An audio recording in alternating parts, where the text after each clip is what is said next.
ሰላም ጤና ይስጥልኝ አድማጭ ተመልካቾቻችን ፍኖተ አማራ እንደተለመደው በዘመድ ቲቪ ዛሬ ለየት ያለ በአማራነት በአማራ ህልውና ትግል አማራነትን ከማነጽ ጀምሮ ከቋንቋ ከባህል ከእምነት አጠቃላይ ሴት ጋር ጠብቆ እንዲቆይ ከጅምሩ ጀምሮ አማራነት መመታት የጥቃት ኢላማ ከተደረገበት ጊዜ ጀምሮ በማውሳት የታሪክ ሂደቱን በማስተማር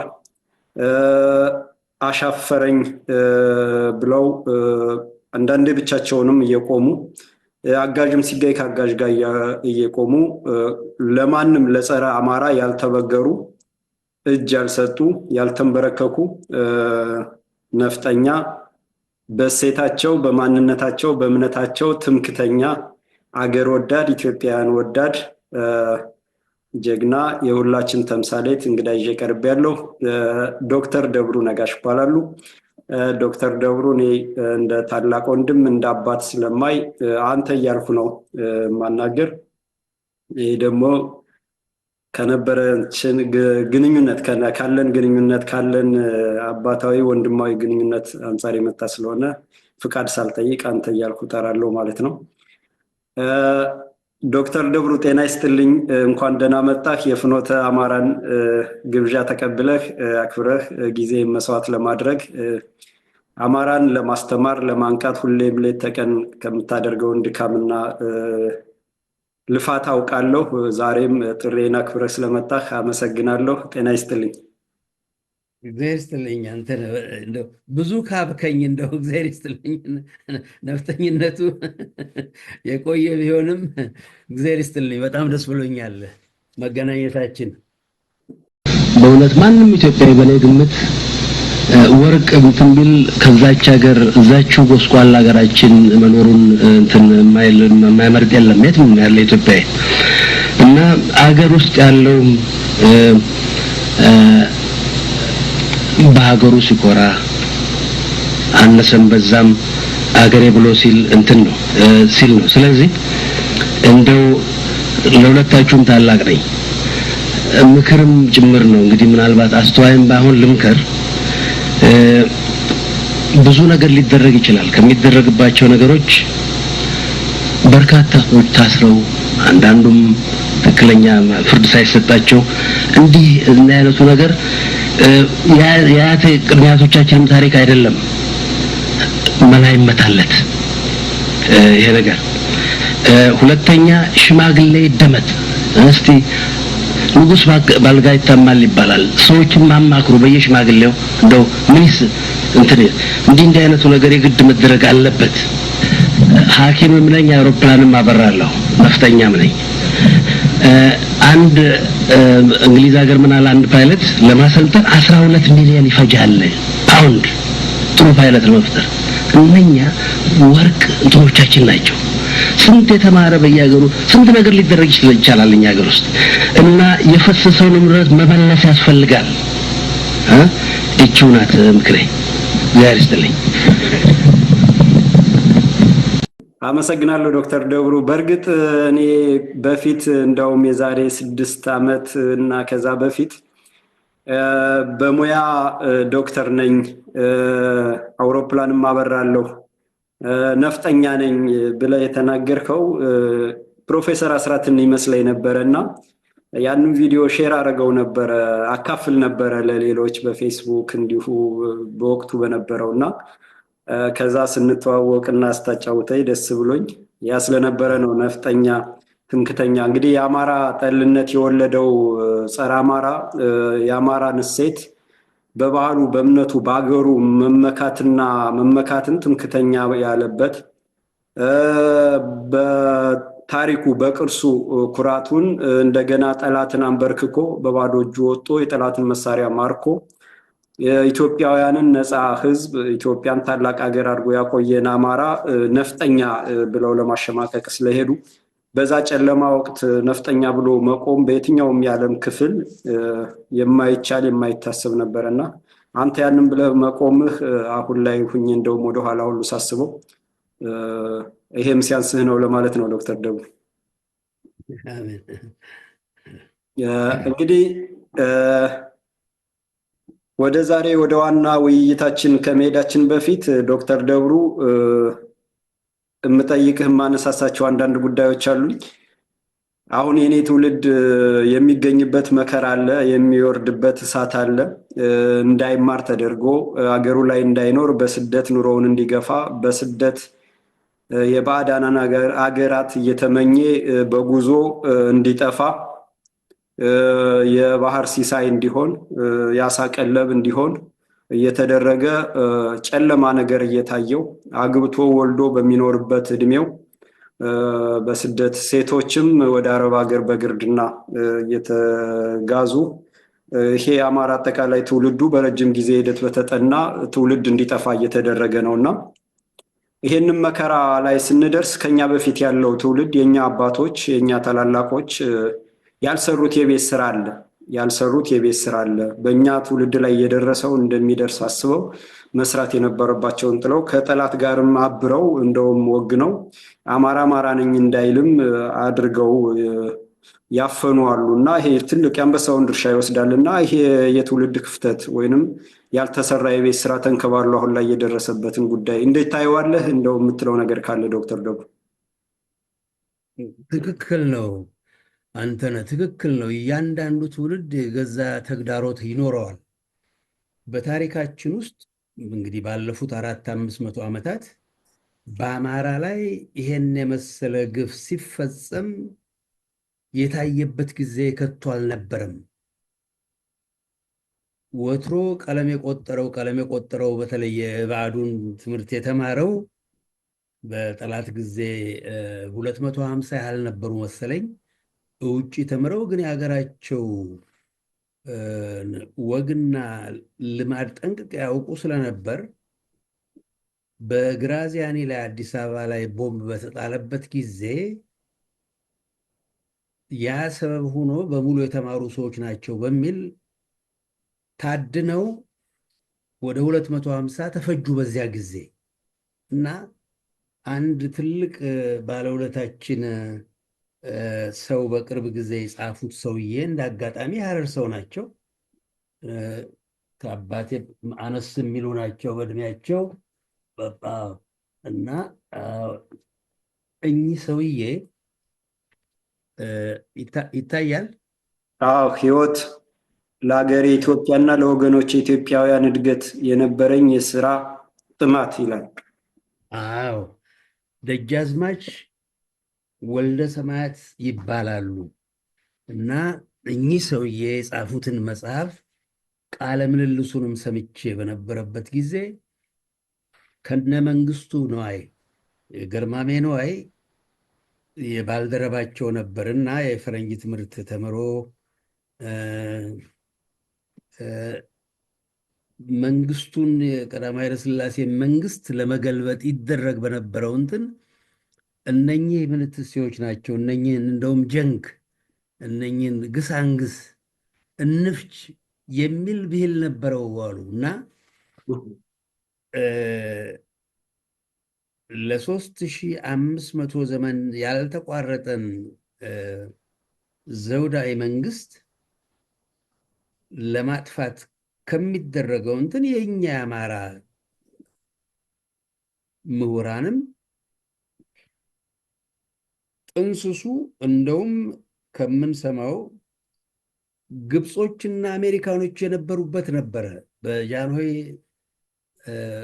መፈንቅለ መንግስት በተሞከረበት ጊዜ የአሜሪካ መንግስትና የግብፅ አምባሳደሮች የመከሩበት መፈንቅለ መንግስት ነበር። እግዚአብሔር ያሳየ። እንግዲህ ጠላቶቻችን፣ ታሪካዊ ጠላታችን በተለይ ግብፅ ለእኛ ቀና እንትን አስበው ማቅ ከእንደነኛ ጋር ነበረ ዘውዳዊ መንግስት እንዲገለበት በ1953 በኛ በፈረንጆች እንግዲህ ምናልባት 60-61 ይሆናል በዚያ ጊዜ የተጀመረው እና ባለፉት 50-60 ዘመናት የኢትዮጵያ ቀለም ቆጠር የኢትዮጵያን ዘመናዊ ትምህርት የተማረው ከጠላት ባይሰለፍ እንኳን በአማራ ላይ ሊመጣ የቃጣውን መከራ በጊዜ ተረድቶ የመከላከል ኃላፊነት ነበረበት። ይህን አልተወጣም። እንደውም በኢትዮጵያ ግራ ዘመም ተብዬ ወታደሩም መኢሶን፣ ኢህአፓ፣ ምንትስ የተባሉት በሙሉ ብሔር ብሔረሰቦች የሚባል ፈሊጥ አለ። የአማርኛ መነገር ሌሎችን መበደል ያህል ተቆጥሮ እነ ህንድ ሀገር በርካታ ቋንቋዎች ይነገራሉ፣ ናይጄሪያ በርካታ ቋንቋዎች ይናገራሉ። አማርኛ የትምህርት ቤት ቋንቋ በመሆኑ እንደ በዳይ ተብሎ ለዚህ ሁሉ ኢትዮጵያ ያደረገው አማራ በጠላትነት እንዲታይና በሙሉ የነገድ እንትኖች የተቋቋሙት በዳይ አማራ እንዲደረግ ተደርጎ ነው። በዚህ ውስጥ ሁሉ በርካታ አማሮች ነበሩበት። ሲሆን ሊዋጉት በተገባ ያልተዋጋውም ይህንን መንፈስ ያልተዋጋውም ከጠላት እንደተባበረ የሚቆጠር ነው። ስለዚህ ምንም ጥርጥር የለውም ለደረስንበት አማራ ለደረሰበት ከማንም በላይ ተወቃሽ ከማንም በላይ ይህንንም ሊቀለብስ የሚችለው ቀለም የቆጠረው አማራ ነው። ከወገኑ ጋር ቆሞ ይህን ሊያደርግ የሚችለው ለዚህም ያበቃን ለኢትዮጵያ ዛሬ ለደረስንበት ትላንትና አገር በወረሩ አረመኔዎች እና ለ150 ዘመናት ኢትዮጵያን ሲከዳ የነበረ የወያኔ አያት ቅድመ አያቶች እነሱ ስልጣን ይዘው ዛሬ አማራን ከኢትዮጵያ አጥፍተን የገዛ መንግስቶቻችንን እናቆማለን ሊሉ የበቁበት ዋናው ምክንያት ቀለም የቆጠረው አማራ ተገቢ ማነው ግዳጁን በወጉ ሊፈጽም ስላልቻለ ያ ብቻ ሳይሆን እንደውም ከጠላትም ስላበረ ነው። ስለዚህ ምንም እገሌ ከገሌ በማይባልበት የአማራ ምሁራን ሀገራቸውን እንትን እንዳሉ ምንም ጥርጥር የለውም። ግን ዛሬ እንግዲህ ያለፈው አልፏል። ከአሁን ወዲያ የመሟሟቱ ጉዳይ ከአሁን ወዲያ አጥፍተናል እንካስ የሚባልበት ጊዜ ነው ዛሬ። እውነት ነው ዶክተር ደብሩ። እንግዲህ ፕሮፌሰር እንድሪያስ እሸቴ ኤርትራ ድረስ ሂዶ አማራ አጥፍቷል ብሎ በአማራ ስም ራሱን አማራ አድርጎ በአማራ ስም ይቅርታ ጠይቋል። እንደገና ደግሞ ይሄ ወያኔ ትህነግ አማራ ጠሎች አማራ ጠልነትን ህገ መንግስት አድርገው ጸረ አማራ ሆነው የተቋቋሙት ኦነግ፣ ኦህዴድ፣ ወያኔ የፈጠሩት ብአዴን ደግሞ በአማራ ስም ራሱ አማራን በዳይ አድርጎ ይቅርታ ጠያቂ እንደገና ደግሞ የተንበረከከ ትውልድ እንዲሆን በአያት ቅድመ አያቱ ታሪክ የሚያፍር ትውልድ ለመፍጠር ባህር ዳር ላይ አማራ አንገቱን ደፍቶ መሳሪያ ዘቅዝቆ ሐውልት አስቀርጾ ካድሬ እየመለመለ ሲያሰለጥን እዛ ሐውልት ስር እዛ የሰማዕታት ሐውልት እየተባለ በተሰራ ላይ ሲያሰለጥን ኖረና አማራው በራሱ በታሪኩ እንዲያፍር ታሪኩን እንደ ወንጀል እንዲቀየር ተደርጓል። አጽመ ርስቱን የአያት ቅድመ አያቶቹን ርስት የእኛ ናት ሲሉ አንዳንድ ወራሪ አደረጃጀቶች የጋራችን ነው እንዲል ከየት አባህ ያመጣው ነው ማለት ሲገባው የጋራችን ነው እንዲል ተደርጓል እና ብዙ ጥፋቶች አሉ። ያንን ለምሳሌ እንደው የፕሮፌሰር አስራትን ብናነሳ ፕሮፌሰር አስራት አማራ ካልሆነ ጠፊ ነው ብለው መላው አማራ ህዝብ ድርጅት ብለው ሲያቋቁሙ እሳቸውን ለማጥፋት የተንቀሳቀሱት ዛሬ ላይ እናቶ ልደቱ አያሌው የሞቱት እና ኢንጂነር ኃይሉ ሻወል ያንን አጥፍተው ነው ወደ መላው ኢትዮጵያ አንድነት ድርጅት ቀይረው በሂደት ያከሰሙት። አሁንም እንደገና አማራ የሚባል የለም ተብሎ አማራ ኢትዮጵያን ሰርቷል ተብሎ ሲጠየቅ አይ ከየት የመጣ አማራ ነው አማርኛ ቋንቋ ራሱ ትላንት የመጣ ነው ያለው ፋኖ ብሎ በስነ ስርዓት መጥቀስ የማይችል ፋኖ የቅማንት ያገው የትግሬ ኦሮሞ ነው እንጂ አማራ አይደለም የሚል ሰው ትግሉ መሃል ዘሎ የገባው እስክንድር ነጋ በራሱ የፕሮፌሰር አስራት መላው አማራ ህዝብ ድርጅት ፈርሶ ያኮረፈውን ለመሰብሰብ እንዲያስችል በወያኔ የደህንነት ተቋም የተቋቋመው ዳግማዊ መላው አማራ ህዝብ ድርጅትን እዛ እንዲያግዝ ተመልምሎ ተጠርቶ እንደገባ ራሱ ተናግሯል።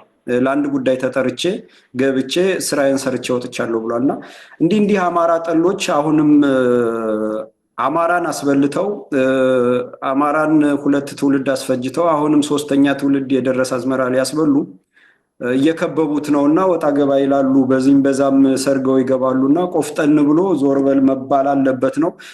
አንተም እንደተናገርከው ይሄ መታጠፊያ ነው፣ በቃ የታሪክ መታጠፊያ ነው። መስቀለኛ መንገድ ላይ ነን። ከዚህ በኋላ አማራ ጠልነትና ጸረ አማራነት የሚነቀልበት ነው።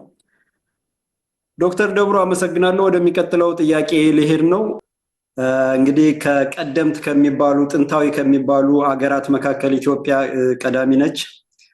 ይችን ኢትዮጵያም ቀዳሚ ያስባላት የራሷ የሆነ ስሪት፣ የራሷ የሆነ ታሪክ፣ የራሷ የሆነ ቋንቋ፣ የራሷ የሆነ ፊደል የቀረጸች፣ የራሷ የሆነ የቀን መቁጠሪያ ያላት፣ የራሷ የሆነ የእምነቷ ዜማና ቅላጼ ያላት፣ የራሷ የሆነ ስሪት ያላት አገር አድርጎ የፈጠራት ደግሞ የመንፈሳዊ የሆነ ህዝብ አማራ ነው። አማራ ኢትዮጵያን ሲፈጥር በፍትህነት የሰው ልጅ በእግዚአብሔር ፍጡርነት እንዲዳኝ ፍትህን መርህ ያደረገ ፍትሃዊ ሆኖ ለሌላውም ህዝብ ፍትህን ለማስከበር ጥላ ከለላ ሆኖ ያቆየ ህዝብ ነው። እንግዲህ ኢትዮጵያን በባርነት ኢትዮጵያን በቅኝ ግዛት ገዝቶ ሀብት ንብረቷን ለመዝረፍ ህዝቧን ደግሞ በባርነት ለመግዛት ብዙ ሙከራ ተደርጓል። ብዙ ጦርነት ተደርጓል። ለዛ ሁሉ ጦርነት ግንባር ቀደሙን እየተሰለፈ ያለቀው እና ኢትዮጵያን አስከብሮ የኖረው ነፃ ህዝብ ታላቅ ሀገር በሚል መርህ ኢትዮጵያን ያቆየ የአማራ ህዝብ ነው። በዚህ ምክንያት በቅርቡ ጣሊያን በሁለት የወረራ ከ100 ሚሊዮን በላይ አማራ ፈጅቷል። ከአንድ ሚሊዮን በላይ ይቅርታ፣ ከ1 ሚሊዮን በላይ አማራ ፈጅቷል። ያንን የፈጀንም ጣሊያን በዓለም መድረክ አንበርክኮ አሸንፎ በዛን ዘመን በዛን ወቅት የዛሬ 130 ዓመት ገደማ መሆኑ ነው እንግዲህ ምርኮኛ ይገደል ይሰቀል በነበረበት በዚህ ምዕራባውያን የሚባሉት ሀገራት ምርኮኛን የሚገሉ የተያዘን የሚያጠፉ ነበረ። ይሄ የተባበሩት መንግስታት የጄኔቫ ስምምነት እንደዚህ የሚባሉት ውሎች ከመምጣታቸው በፊት ፈሪሃ እግዚአብሔርን የማያውቅ ህዝብ ምርኮኛ የሚጨፈጭፍና የሚመታ ህዝብ በነበረበት ወቅት አማራ ግን ሊገለው የመጣን የጨፈጨፈውን በጋዝ ቦምብ የጨረሰውን ማርኮ በሰውነት አክብሮ ወደ ሀገሩ መልሶ የሸኘ ጥላቻን ወደ ፍቅር የቀየረ ነው። እንግዲህ የበደለውንም ይቅር ባይ ነው። ለማንም ጥላቻ የሌለው ህዝብ መሆኑ እውቅ ነው። ወደ ነጥቤ ስመጣ አማራ ከትግሬ ጋር ወገኔ ብሎ በአንድ ሀገር በአንድ ጥላ በአንድ ጀንበር የኖረ በአንድ ቤተ መቅደስ ያስቀደሰ በአንድ መስጊድ አብሮ የሰገደ ህዝብ ነው። ወገኔ ነው የሚል ተጋብቶ ተዋልዷል። ትግሬ ህዝብም ሲርበው ወደ አማራ ነው የሚመጣው። ለችግሩ የሚደርስለት አማራ ነው። ወቅቱ ሲቀያየር በሚፈጠርም ችግር በወቅትም ወደ አማራ ነው የሚመጣው። እንግዲህ ሲሶ የሚሆነው ህዝብም አማራ ውስጥ ነው የኖረው።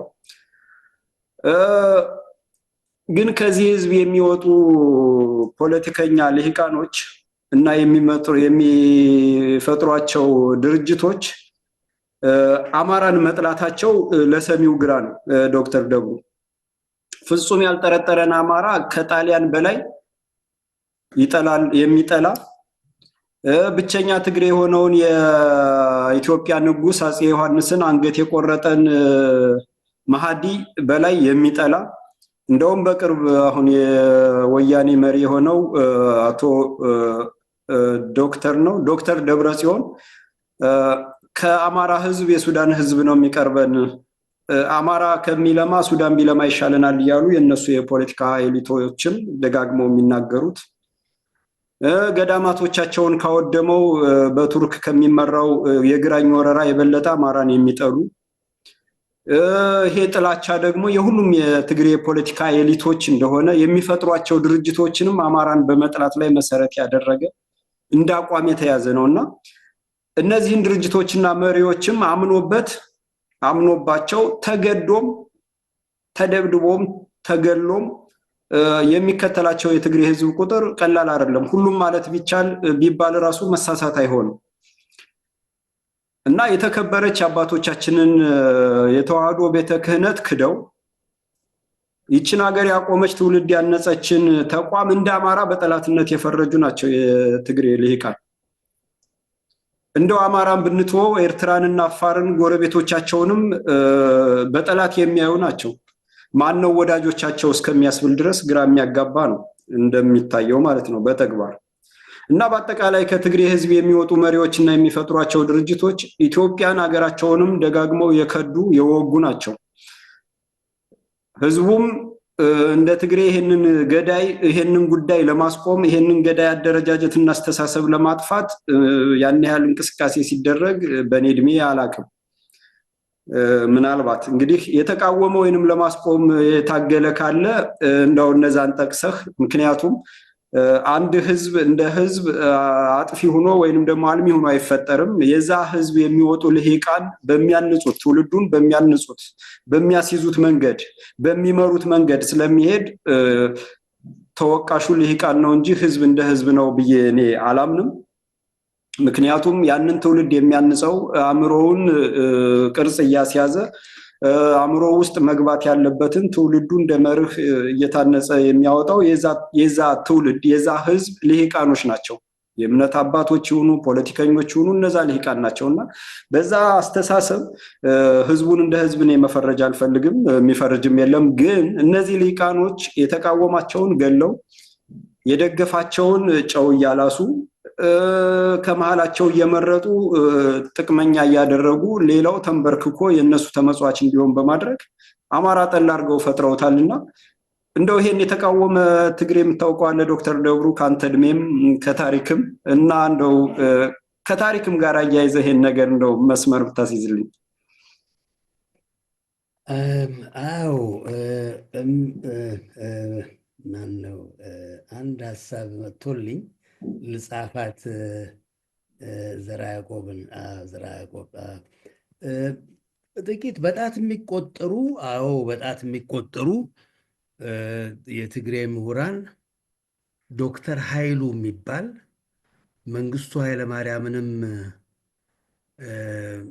በመጨረሻ በመውደቂያው ጊዜ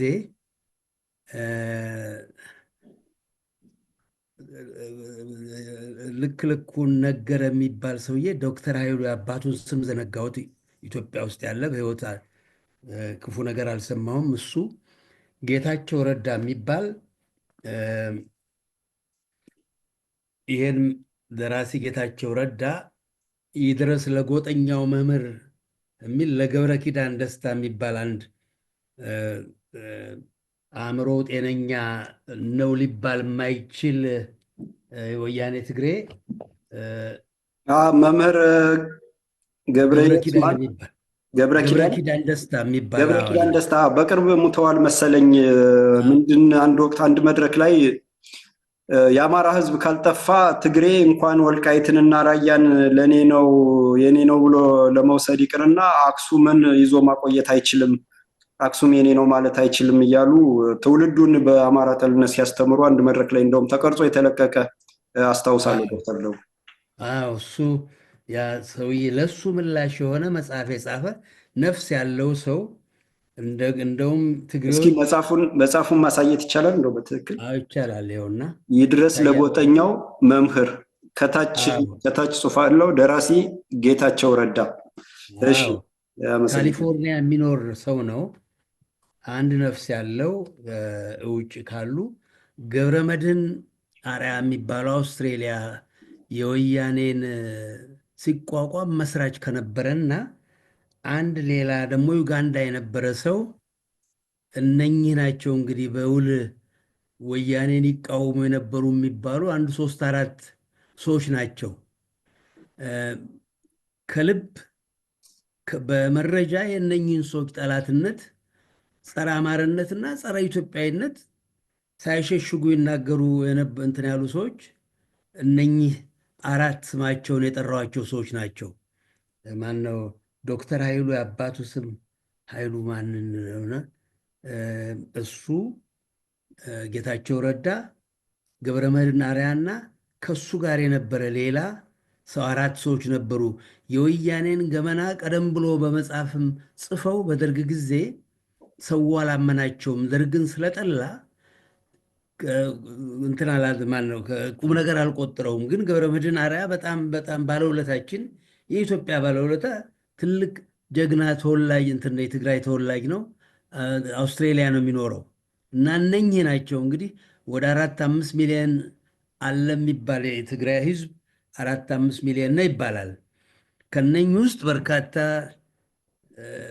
ቀለም ቆጠር ውጭ እንደውም በነሱ ጊዜ ስልጣን በያዙበት ጊዜ አፈር ቅጠሉ ውጭ እንዲወጣ የተደረገው በየዓለም መንግስታትም ትግሬ እንዲገባ ነው የተደረገው። እንደዛም ሆኖ 4 ሰው ነው እንግዲህ በአደባባይ የነኚህን ሰዎች የወያኔን ጠላትነትና በተለይ ጌታቸው ረዳ የቆየ የአማራ ጥላቻ እንዳለበት የትግሬ እንትን ይል የነበረ ነው። ብዙዎቹ ማነው ቀደም ብለው ማነው አንድ ጸሐፊ የታወቀ ማን ነበረ ማንትስ ገብረ እግዚአብሔር የሚባል ስብሐት ገብረ እግዚአብሔር ጋሽ ስብሐት ገብረ እግዚአብሔር እሱ በጣም ትልቅ ሰው ነው። አማርነት መኩሪያቸው እንደነበር ሲፎክር እኔ አማራው ጀግና ይል እንደነበር ትግሬ እና እንከን የማይወጣው ህዝብ አድርጎ ያይ እንደነበር እሱ የነበረበት የትግሬ ትውልድ በከንቱኑ ይህንን ይገልጽ ነበር። እንግዲህ ቅን ሰው ማለት ነው። ይህንን እንደዛ አይነት ሰዎች ነበሩ እና ስለ ፍትህ ላነሳው ጉዳይ አማራ አጼ ዘርዓ ያዕቆብ ፍትሐ ነገሥትን ቅድም ጠቅሰ ነበረ። የአማራን ፍትሐዊነት ለመጥቀስ ያህል ነው። የገዛ ልጁ አንድ ካህን ገደለ ተብሎ ይህን ይሰማል ከኢየሩሳሌም ሲመጣ አጼ ዘርዓ ያዕቆብ እንግዲህ የዛሬ 600 ዓመት ግድም የነበረ ለ40 ዓመት በላይ የቆየ ትልቅ በዓለም ምናልባት እሱን የመሰለ 12 መጽሐፍ የጻፈ መሪ የለም። እስከ ዛሬ ጊዜ 12 መጽሐፍ የደረሰ ነው የሰውዬ። ከ40 ዓመት በላይ የቆየ ንጉሥ። መሰረቱ ደብረ ብርሃን ነው ሸዋ። ይህ ሰው አላግባብ አንድ ሰው በእጁ ጠፍቷል ተብሎ ቢሰማ የገዛ ልጁን በፍትሐ ነገሥት ደንብ በግፍ የገደለ በግፍ ይሞታል ብሎ የገዛ ልጁን ያንጠለጠለ ነው አማራ። ያ የፍትሃዊነት መገለጫ በራስም ልጅ ላይ ፍትህ በሁሉም ጋር በገዛ ልጁ ላይ እና የአማራ መንፈስ ይሄ ነው። እንደውም ከናባባሉ ከልጅ ልጅ ቢለዩ ዓመት የማይቆዩ ይላል። ፍትህ ለማንም ነው እንጂ የእኔ ልጅ እንዲህ ነው ብሎ የረቀቀ ስብዕና ያለው ነው። የሰው ልጅ ሊደርስበት የሚችለውን ነገር ሁሉ የደረሰ ህዝብ ነው። በነገራችን ላይ ፍትሃዊ ስለሆነ ነው። ቅጣጣና ቀለም የቆጠረው እንደውም ይህን ሰሞን አንድ የቻይና ሰው የላካትን ሳይቼ ለበርካታ ሰዎች ልኪያት አለው። ባለጌን ትህትና አያስፈልገውም ለባለጌ ይላል። ለክፉ ደግነት አይገባውም የሚረዳው አይደለም ነው እና እጇ መዳፋሽ ሆነ እንጂ አማራ የትግሬ ህዝብ እንዳልከው ሲቸገር ቃርቢያውን ሁሉ እንትን የሚልለት በቤጌ ምድር በወሎ በጎጃም አህያውን ጭኖ ስንቅ ያገኝ የነበረበት 1/3 የነበረው የትግሬ ህዝብ አማራ ምድር ይኖር የነበረ በምንም አይነት እንደ ታላቅ ወንድም ይታይ የነበረ የኢትዮጵያ የትግሬ ብቻ ሳይሆን የድፍን ኢትዮጵያ የበኩር ልጅ የሆነ ሀገር እንትን ብኩርና ይሰማ የነበረን አማራን ለዚህ ጥላቻና እንትን ያሉበት አሁን ባጭሩ ለመመለስ 4 ሰዎችን የቆጠርኩት ልልህ ነው። በጣም ጥሩ ዶክተር ደብሩ። እኔም እንግዲህ በእኔ እድሜ የምማቀው እንደውም በአካል አንድ ሰው ያጫወተኝ አስታውሳለሁ። በነገራችን ላይ ይቅርታ፣ ዶክተር ኃይሉ አርአያ የሚባል ሰው ነው። ዶክተር ኃይሉ አርአያ አርአያ። በጣም ጥሩ አመሰግናለሁ ዶክተር ደብሩ። እና እኔም በአካል ምስክር ሁኜ የምናገረው አንድ ሰው ቁጭ ብለን ጅጅጋ እራት እየበላን እዛ በስራ ምክንያት ለምንድን ነው የሚል ውይይት ውስጥ ስንነሳ ወያኔ ሲጀምር እኮ አለኝ። ወያኔ ሲጀምር በአማራ መቃብር ላይ ትግራይን እናቆማለን፣ ደሃ ያረገህ መሬትክን የወረሰህ አማራ ነው ብሎ ትምህርት ጀመረ እና ለፋሲካ በግ ሲታረድ ወይ ለእንቁጣጣሽ በግ ሲታረድ የበጉ ደም ሲፈስ አማራ የትግሬን እንደሚያፈሰው እንደዚህ ነው እያሉ ትውልድ ይቀርጹ ነበረ። የአማራ የትግራይ ተራሮች የአማራ መቃብር ይሆናል፣ ይሄ ገበር ገበር ትግራይ መቃብር አማራ እያለው እንዲዘፍኑ እናቶች እንዲዘፍኑ ያስደርግ ነበረ እና ለምን እንደዚህ ይሆናል ብለው የተቃወሙትን በተለይ ደግሞ ይሄ መሀል ትግራይን መቀሌን ይዞ አድዋን ይዞ አክሱምን ይዞ ያሉትን ሽማግሌዎች አባቶች ጨርሷቸዋል። መርዞ ታመው እንዲሞቱ ተመርዘው እንዲያልቁ ተገለው እንዲገኙ እያደረገ ህዝቡም ደንግጦ ወያኔን የሚቃወም እንደሚገደል ጣፋንታው ሞት እንደሆነ አውቆ እንዲሸበብ ብዙ ግፍ ፈጽሟል። በኋላም እንደውም ጦሩ በቃን ትግራይን ነፃ ካወጣን ከሚያጠፋን እንመለስ ብሎ ሲመለስ ሐውዜን ላይ አሻጥር ሰርቶ በአውሮፕላን አስደብድቦታል ብሎኛል። እንግዲህ የጦርነቱ ተካፋይ እንደውም መስራች ከሚባሉት የነበረ ሰው ነው እና እንደዚህ በጨዋታ መሀል አንዳንዴ እውነታውንም የሚያወጡ አሉ። ግን ስርዓቱ ስሪቱ አሁን እንደምናየው ልክ ይሄ የኦሮሞማ ብልጽግና የሚባለውን የሚቃወም እንደሚታሰር እንደሚገደል እንደሚሰወር ሁሉ ያኔም በትግራይ በእኛ እድሜ የምናውቀውም ወያኔ መተቸት አፈንጋጭ እየተባለ አፍቃሪ አማራ እየተባለ እንደሚያስገድል እናውቃለን። እና ህዝቡ በዚህ ልክ የተሸበበ እንደሆነ መውጫ በር ያጣ እንደሆነ ያስታውቃል። ይሄ ብዙም እንትን የሚል አይደለም። ግን ወደ ጥያቄ ልመለስ ዶክተር ደቡ የትግሬ ልሂቃን መሪዎች እና የሚፈጥሯቸው ድርጅቶች አገር የመክዳት እና ይሄን በዚህ ልክ አማራን የመጥላት ታሪክ እንደው ባጭሩ ብትገልጽልኝ። ቅድም ከለጠቀስካት እንትን አንድ ነገር ላንሳ። ገብረመድህን አርአያ ትክክል ነው ባይ ነኝ። ትግሬ ውስጥ ያለው ህዝብ ብቻ አይደለም ጸረ አማርነቱ ዛሬ ጉልህ እንትን የተባለው መታፈን ምን መባሉ ምንም ጥርጥር የለውም። ግን ለፍትህ የቆመ ሰው ቢሆን ኖሮ እሱም የሚለው 95 በመቶ እንኳን ትግሬ ውስጥ ያለው ውጭ ያለው ጸረ አማራ ነው ጸረ ብሎ ተናግሯል። ውጭ ያለው ኢትዮጵያዊ ትግሬ ዛሬ አረጋይን ሳልጠቅስ አረጋይ የሚባል አንድ ወጣት ሐኪም አለ። በነገራችን ላይ የነኝህን ጠላትነት በአደባባይ እንደውም ድርጅት አቋቁሞ አጋዚያን የሚል ድርጅት ያቋቋመ ነው። ስዊትዘርላንድ ነው የሚኖረው። እሱን አልጨመርኩም። ማን ዶክተር ማን ነበር? ማን አሁን የጠቀስኩልህ? አረጋይ ነው። አረጋይ መብራቱ የሚባል አለ። እንግዲህ አንድ ውጭ ካለ ከወጣቶች ነው። መነኮሳቶቻቸው ሳይቀሩ ጸረ አማራ መሆናቸውን በአደባባይ ገልጸዋል። ስለዚህ ያ እንደ ምክንያት ሊቆጠር አይችልም። ከወጣ በኋላ የወያኔ ተጽዕኖ ነበረብኝ እንኳ ብሎ ቢል ውጭ የወጣው የትኛው ነው ዛሬ በአማራ ላይ ይህን ሁሉ ወንጀል የፈጸሙ ነፍሰ ገዳዮች ለፍርድ ይቅረቡ የሚል እና እኔ በእነሱ ላይ ምንም እንትን የለኝም። ለዚህ ያበቃው ጠቅላላው አማራው ነኝ ባይ ነኝ። አማራው ተንበርክኮ እነኝህን ሰዎች ባያዝል ኖሮ ለዚህ ባልደረሰ ነበር። ስለዚህ አሁንም የሚመልሰውም በኃይል በቀል አይባልም። ፍትህ እንትን የሚለው አማራው እንጂ በእነሱ ምንም እንትን የሚለ ውጭ ወጥቶ በእርግጠኛ ነኝ ከግማሽ ሚሊዮን በላይ ትግሬ አለ ዛሬ ውጭ 40 ክንድ እንትኑን የሚመዝ ዛሬ በአማራ ላይ የትግሬ ምሁራን ተብዬዎች አይደሉም ወይ? ዛሬ ወልቃይትን በምንድን ነው በአገልጋይነት አርሶ እንዲበላ በተደረገበት አገሬ ነው ብሎ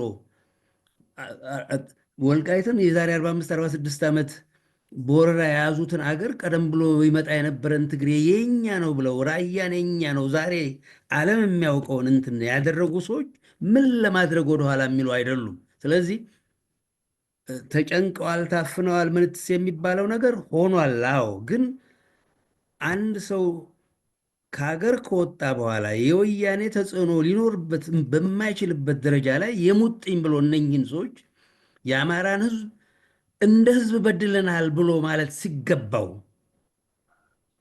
የአሜሪካ ምንትሴ ብሎ ባለፈው ጊዜ የእነኝህ ወራሪ ኢትዮጵያን የወረሩና ማን ነው እነሱ በአሜሪካ ሸምጋይነት ወንጀለኞች ነፃ እንዲወጡ የተደረገበት አማራን ፈጅተው ከሚሊዮን በላይ አማራ ፈጅተው ወረው እንደገና እርቅ ተብሎ የአማራ ምድር ትግሬ እንዲወርስ ተደርጎ ይሄም ባታደርጉ የኢትዮጵያ አይሮፕላን እንዳይበር እናደርጋለን፣ በእኛ እንትን ያለው ገንዘብ እንዳትገለገሉበት እናደርጋለን፣ አይኤምኤፍ ወርልድ ባንክ እንዳበድራችሁ እናደርጋለን፣ እናንተንም ለፍርድ እናቀርባቸዋለን ብሎ አሜሪካ ስላላቸው የተበደለው ያለቀው ህዝብ ሳይሆን እንትን ይደርማን ነው ለእርቅ ነው ድርድር የቀረበው ወንጀለኞቹ አማርና አፋር ነው የግፍ ግፍ የተፈጸመበት ህዝብ ወንጀሉን የፈጸሙት ሰዎች ናቸው እርቅ ተብለው። ስለዚህ ዛሬ ውጭ ያለው በርካታ አትላንታ የሚባል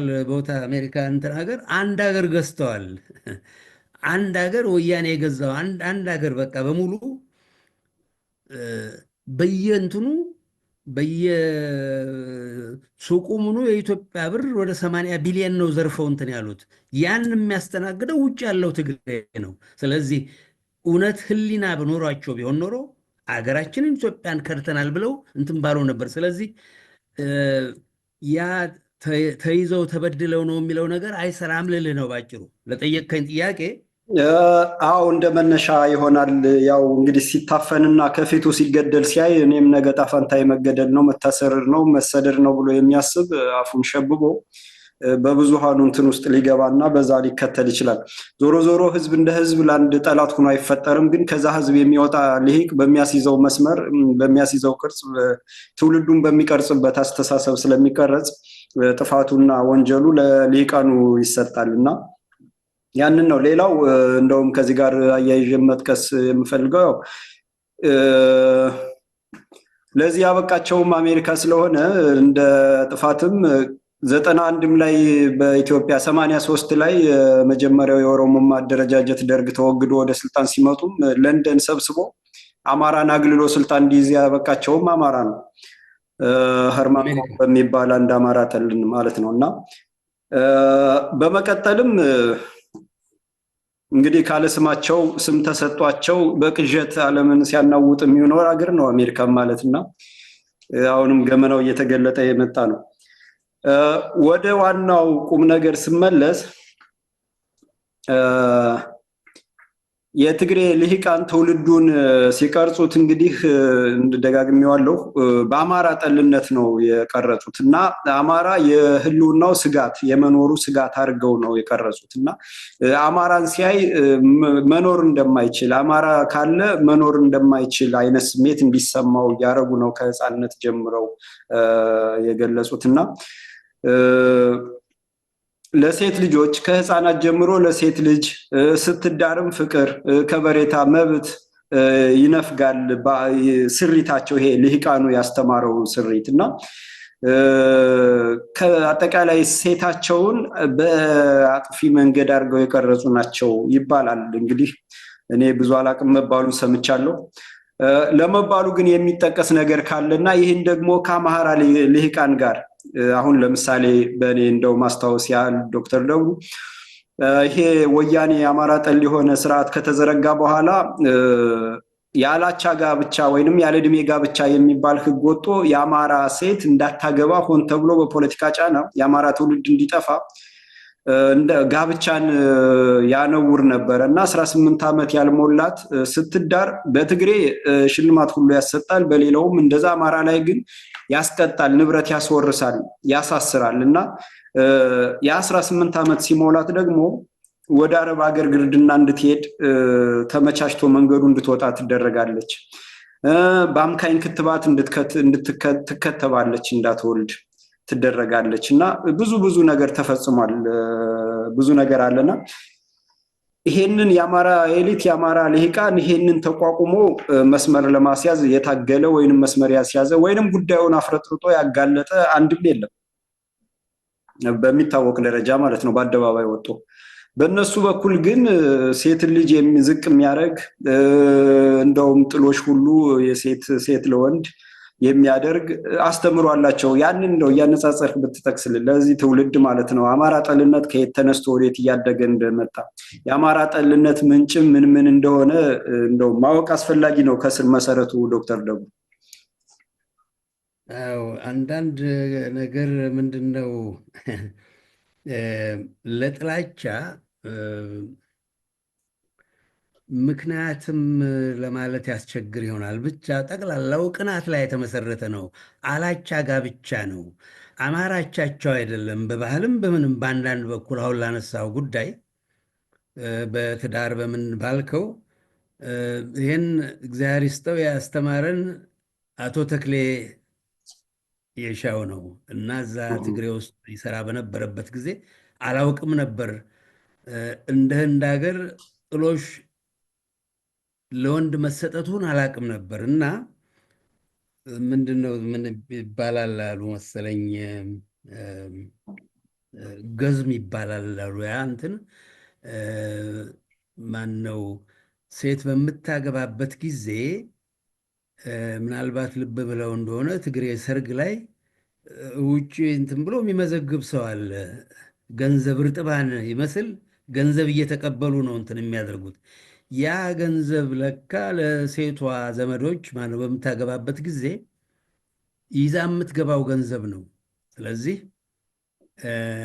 ሌላው ህብረተሰብ ውስጥ የትም ባየሁበት አፍሪካ ውስጥ ጥሎሽ ለሴት ነው የሚሰጠው፣ ከወንድ ወገን ለሴት ነው የሚሰጠው እንጂ የተገላቢጦሽ ማን ነው ወንዱ ነው ወርቁንም ምንም እንትን ብሎ የሚያገባና ይሄን እንትን የሚሰጠው ለሴት ወገን። ይሄ የተገላቢጦሽ ነው፣ ለወንድ ወገን ነው የሚሰጠው። እና በምታገባበት ጊዜ ድንገት ብትፋታ ሀብት ንብረቷ ለባሏ ነው የሚቀረው። እንደ አማራው ማህበረሰብ ውስጥ አማራው የአባቷንም ሆነ በምትፋታበት ጊዜ የባሏን ስንጥር ሳይቀር እኩል የመካፈል የረጅም ታሪክ እንደውም በዓለም በቀደምትነት ርስት ከባሏ ጋር እኩል የምትካፈልበት በአማራ ማህበረሰብ ነው፣ ማንም ዓለም ባላደረገበት ጊዜ። እና እንዲህ አይነት እንትን ስለሌለባት የባሪያ ያህል ነው አስተዳደሯ። የትግሬ ሴት ማህበሯ ነው በምታገባበት ጊዜ መመለሻ አይኖራትም። የምትመለስበት ስለሌለ የባሪያ ያህል ነው እንትኗ። ያም ያስቀናቸው ነበር ብሎ አንድ ጊዜ አቶ ክሌ ሲናገር ሰምቼዋለሁ። ከዛም በፊት አማራ ሴት ልጅ በሚወልድበት ጊዜ በሴት የበከረ ከእግዚአብሔር የተማከረ ይላል። የሴትን ልጅ እንደ ትልቅ ጸጋ ነው የሚቆጥረው። በሴት በተለይ የበኩር ልጅ ሴት በምትሆንበት ጊዜ ትልቅ ከበሬታ አላት። ሴትንም እንዳለ ሴት ታውቅ በወንድ ያልቅ ነው ከና አባባሉ የሚለው። እውቀት ከሴት ነው የሚመጣው። ውል የሚዋዋለው ወንድ ይሁን እንጂ እውቀቱ መሰረቱ ብልህነቱ ከሴት ነው የመጣው የሚል ነው በአማራው ህብረተሰብ ውስጥ። ሴት በምትወለድበት ጊዜ አንድ ዶክተር ማንትስ የምትባል ሄርሜላ የምትባል ጋዜጠኛ እናት ሀረጎይ እናት መሰለኛው የፋርማኮሎጂ ፋርማሲ ትምህርት ያላት ናት። ዶክተር ሀረጎይ የሄርሜላ እናት ዶክተር ሀረጎይን መሰለኝ። አዎ እሷ ስትናገር ነው የሰማሁት። እና ወንድና ሴት ሲወለድ ጭብጨባና እልልታው እንኳ 2-3 ጊዜ ነው፣ ለወንድ ለረጅም ጊዜ ነው። እና ህብረተሰቡ ሴት እንደ ሰው የማይቆጥርበት ነው ብላ ስትናገር ሰምቻታለሁ። እንደውም አንድ መሐንዲስ የማውቀው ዴንቨር የገዛ ጓደኛው የሴት ልጅ ቢወልድ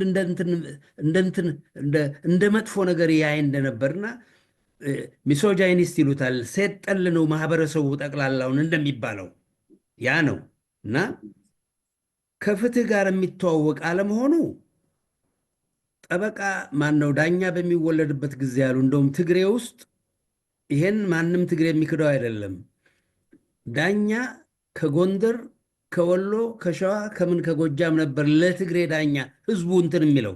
እኛ ሀገር ውስጥ ዛሬ ነው የአዳይ ምንትስ የሚባል የመጣው እንጂ ወትሮ ሁልጊዜ በርካታ ገዢዎች በሀገሬው ነበር ይገዛ። የጎጃምም ለበጎጃም የሐረርጌውም እንደዚህ እንትኑ ሐረርጌ እንኳን ራስ መኮንን ሁለተኛ ከአረቦችና ከቱርኮች ነፃ በወጣችበት ጊዜ ራስ መኮንን ያስተዳደሩን ጉዳይ ይመልከቱ እንጂ ጠቅላላውን ሌላውን ጉዳይ የዛው ተወላጅ አደሬ ነበር ጉዳዩን እንትን የሚለው የትም ቦታ ያ ነበር ይደረግ የነበረው እና ትግሬ ህብረተሰብ ውስጥ ዳኛ ከሌላ ቦታ ነበር ይሰየም የነበረው። ምክንያቱም የገዛ ትግሬ ከሆነ ወንድሙና አጎቱ ወይም ያክስቱ ልጅ ቢጋጩ ይህን ከበርካታ ትግሬዎችም ሰምቻለሁ። አድሎ ያደርጋል ማለት ነው። አድሎ ያደርጋል፣ ምንም ስጋት እንትንም የለበትም። ይሄ ደግሞ የታወቀ እንትን ነው። ዶክተር መንገሻ የሚባል ሰውዬ ይሄን አንድ ጀነራል ሲናገሩ ነው የሰማሁት ለንደን። ዶክተር መንገሻ የሚባል የትምህርት ኃላፊ የነበረ ሰውዬ ነበር ትግሬ በጃንሆይ ጊዜ እና የትምህርት እድል ይሰጥ የነበረው እንዳለ ትግሬ ነበር ውጭ ይላክ የነበረው። ትግሬ ኤርትራዊ እንደዚህ ነበር ይላክ የነበረው። በኋላ ከስሩ ያሉ ስሞታ ይቀርብና የ2 የ3 ዓመት ዝርዝር ይዘው ሚኒስቴሩ ዶክተር ማንተስ አካልወልድ የሚባሉ ሰውዬ አቶ አካልወልድ ጋር ይቀርባሉ። አንዱ ሰውዬ ይሄን እያደረገ ነው ዶክተር መንገሻ ብለው ያቀርቡታል አሉ።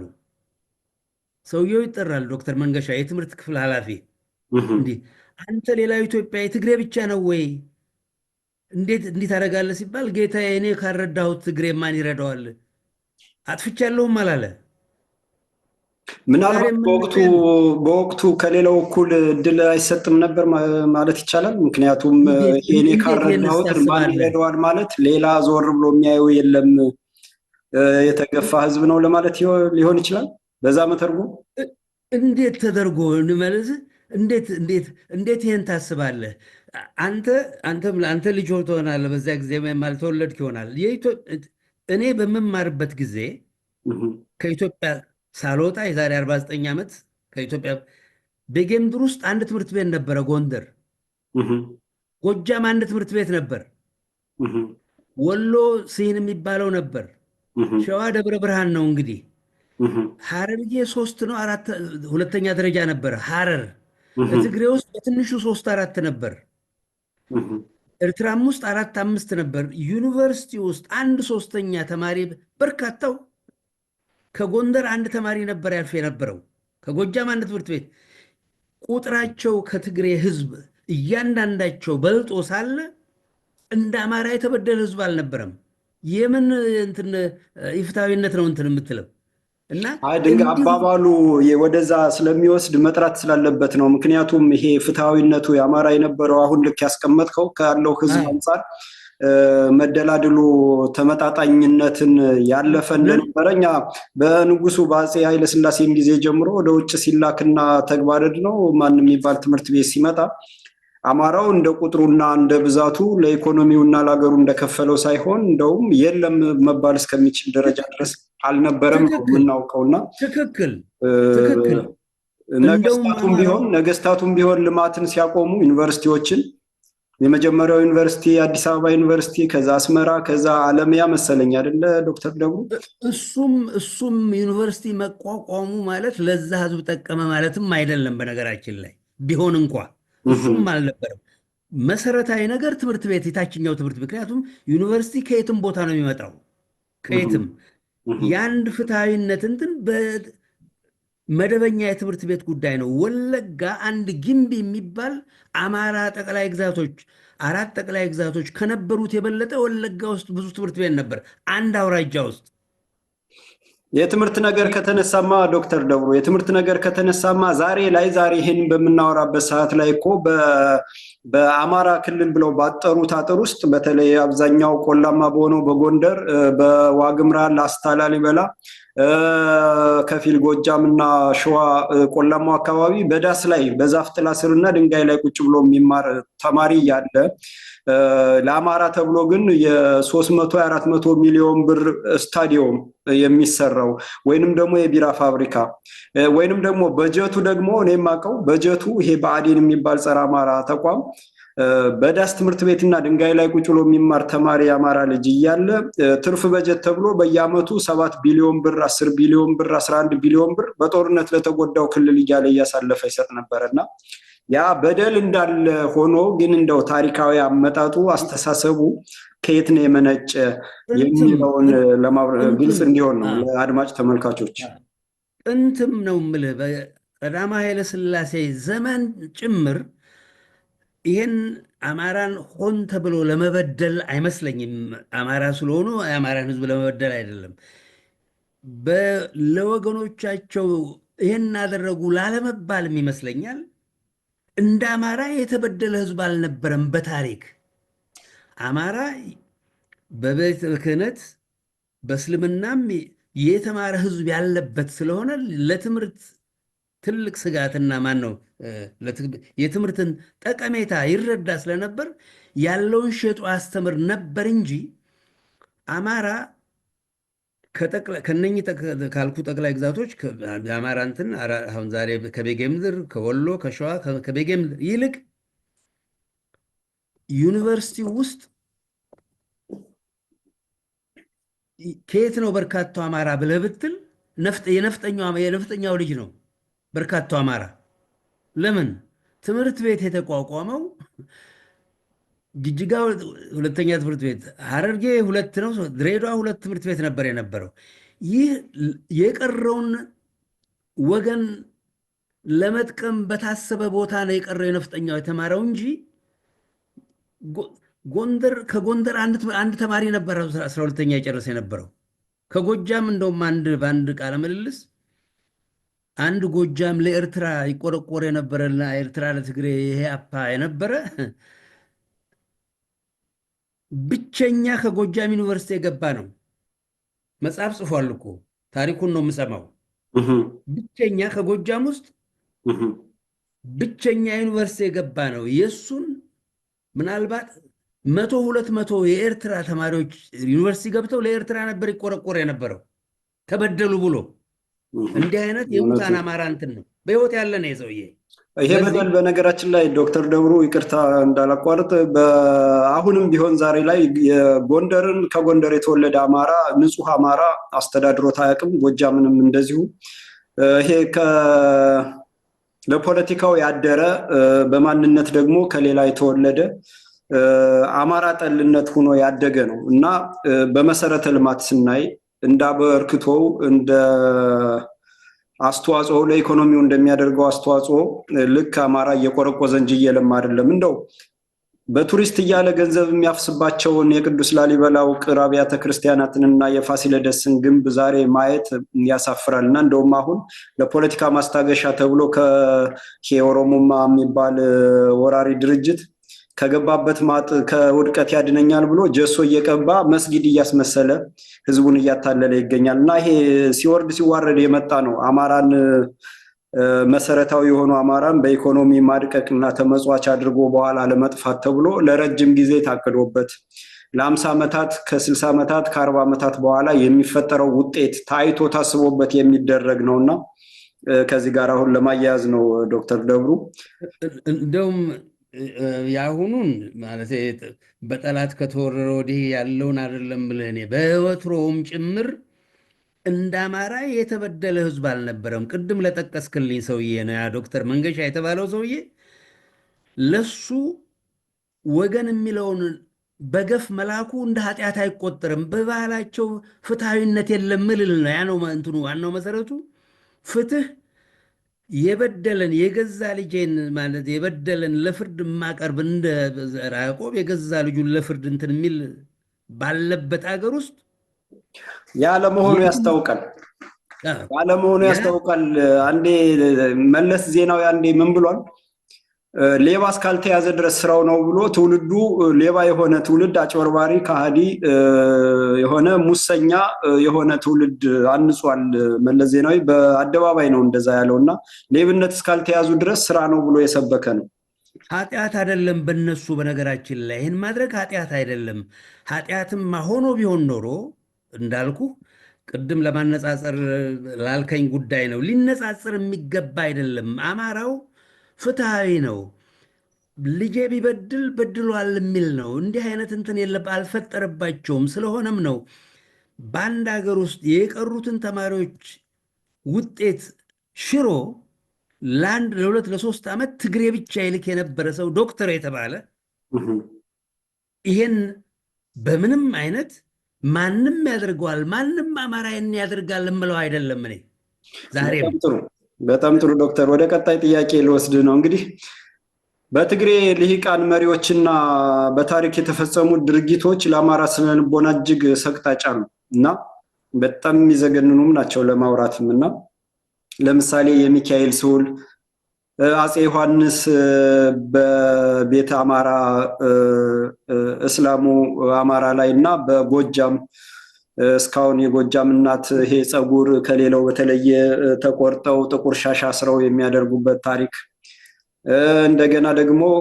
በቤተ እስራኤላውያን አፄ ተክለ ጊዮርጊስ እና በአማራ ሴቶች ላይ የተመዘገበ በታሪክ የተደረገ አለ የሚወራ ዘግናኝ። ግን ያ ተዳፍኖ ያ እንደ ጥሩ ነገር ተቆጥሮ መጽሐፎች እየጠፉ መጽሐፍት ቤቶች እየተዘጉ አዲስ አበባ ዩኒቨርሲቲ የህትመት ክፍል የሚያሳትማቸው ሁሉ እየጠፉ ታሪክ እየተፋቀ ነውና በእነዚህ መሪዎች የተፈጸሙ እንደው ዘግናኝ ጸቅጣጭ ነገሮች አሉና እንደው የምታውቀው ካለ ብታካፍለን ዶክተር ደብሩ። አዎ እንትን ትክክል። ምንድነው እንግዲህ ይህ ሁሉ የሆነው አማራ በፈጠራት ሀገር መንበሩን ለጠላት ስላስረከበ ነው። በነገራችን ላይ ይህ የሆነው በሙሉ ያ ፍትሐዊ ህዝብ ምንድነው ዝናብ ሳይመጣ ሁሉ ቤት ይላል፣ እንግዳ ሳይመጣ ሁሉ ሴት እና በክፉ ጊዜ ነው የሚታይ። የእነኚህ ሰዎች ባህሪ ሊታይ የበቃው የቻለው አማራው በየምክንያቱ መንበሩን ስለለቀቀላቸው ነው። አሁን ለጠቀስከው ማንትስ ሚካኤል ስሁል የሚባለው ሰውዬ ወደር ያልነበረው ጨካኝ የነበረ ሰው ነው ይባላል። በጣም ተንኮለኛ። ለዚህ ለካሜራዋ ትንሽ ወደኋላ ብትል እንዳይቆረጥ። አዎ ልክ እንደዚህ ከላይ እንትን እንዳይል። አዎ አመሰግናለሁ ዶክተር። እና በርካታ ማን ነው ለዘመነ መሳፍንት ብዙ አስተዋጽኦ ያደረገ የመጨረሻ ማሽንክ የነበረ ሰው እንደነበር ሚካኤል ስሁል ጎንደር ውስጥ በጋብቻ ይመስለኛል ከቤተ መንግስት። ማን ነው ሚካኤል ስሁል? እስኪ እንደው የማያውቅም ስላለ ታሪክ ያላነበበ ስላለ። አዎ የአድዋ ሰው ነው። ስሁል ማለት ሹል ከሚለው እንትን ያለ ነው። ከአድዋ ነው። በነገራችን ላይ አማራ ሚካኤል ብሎ ስም አይጠራም። እግረ መንገዳችን እንደው አማራ ገብረ ኃይለ ሚካኤል ወለተ ሚካኤል ነው የሚለው እና ትግሬ ነው በስም ሚካኤል ገብርኤል ምንትስ የሚል። በነገራችን ላይ በአማራ እንደው እግረ መንገዱን ዛሬ የመጣ ፈሊጥ ነው። ሚካኤል ገብርኤል ምንትስ አማኑኤል ሲባል እሰማለሁ። ለምንድን ነው የአማልክት ስም ስለሆነ ለሰው አይገባም ከሚል ነው? ከምን ይመጣል? ከምን ይመጣል? እንደውም ምክንያቱም አንድ መንዜ አሉ የተባለውን አንድ አባቱ ነገሩኝ ብሎ ነው። አምባሳደር ናቸው ብሎ አባት ያጫወቱኝ ብሎ ነው የሚነግረኝ አንድ ሰው እና ማን ነው ተስፋ ኢየሱስ ነው ስሙ እና የኢትዮጵያ አየር መንገድ እንትን ኃላፊ የነበረ ነው ማላዊ።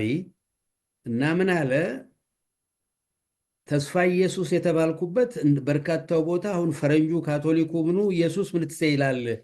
እኛም ሀገር ሰሜኑ ትግሬ ሚካኤል ምንትሴ ይላል። አማራ ያን የማይልበት ምክንያት የሌባ አማራ ቢኖር የሌባ ኢየሱስ ሌባዊ ኢየሱስ ሊሆን እኮ ነው። ሌባው አማኑኤል ሌባው ሚካኤል ሊሆን ነው። ስለዚህ ሰውን ከመልአክ ለመለየት ገብረ አማኑኤል፣ ወልደ ሚካኤል እንዲህ ይላል እንጂ በሚካኤልና ገብርኤል ማርያም ብሎ ስሙን አይጠራም ብሎ ይነግረኛል። አሁን ሚካኤል ስዑል ለተባለው ልገልጽልህ ነው። እና በአማራው ውጉዝ የነበረ ነው። ዛሬ ያ ሚካኤል የተባለ ሰው ወንጀል ቢፈጽም ሌባ ቢሆን የመላእክቱን ስም ሊያጎድፍ ነው ማለት ነው። ሊያጎድፍ ነው። አዎ አሁን ይሄ ሚካኤል ስዑልን እያነሳን ነው እንትን የምንለው እና የመጨረሻ ወስላታ ነበር። የጭካኔው ንጉስ ናቸው። ሚካኤል ስዑል ንጉስ ናቸው አይደለም? ንጉስ ሿሚ ነበረ። እሱማ ለንግስና አይበቃም። ባለሟል ነበር። ቤተ መንግስት ውስጥ ተንኮለኛና ለረጅም ጊዜ ከአድዋ የመጣ ነው።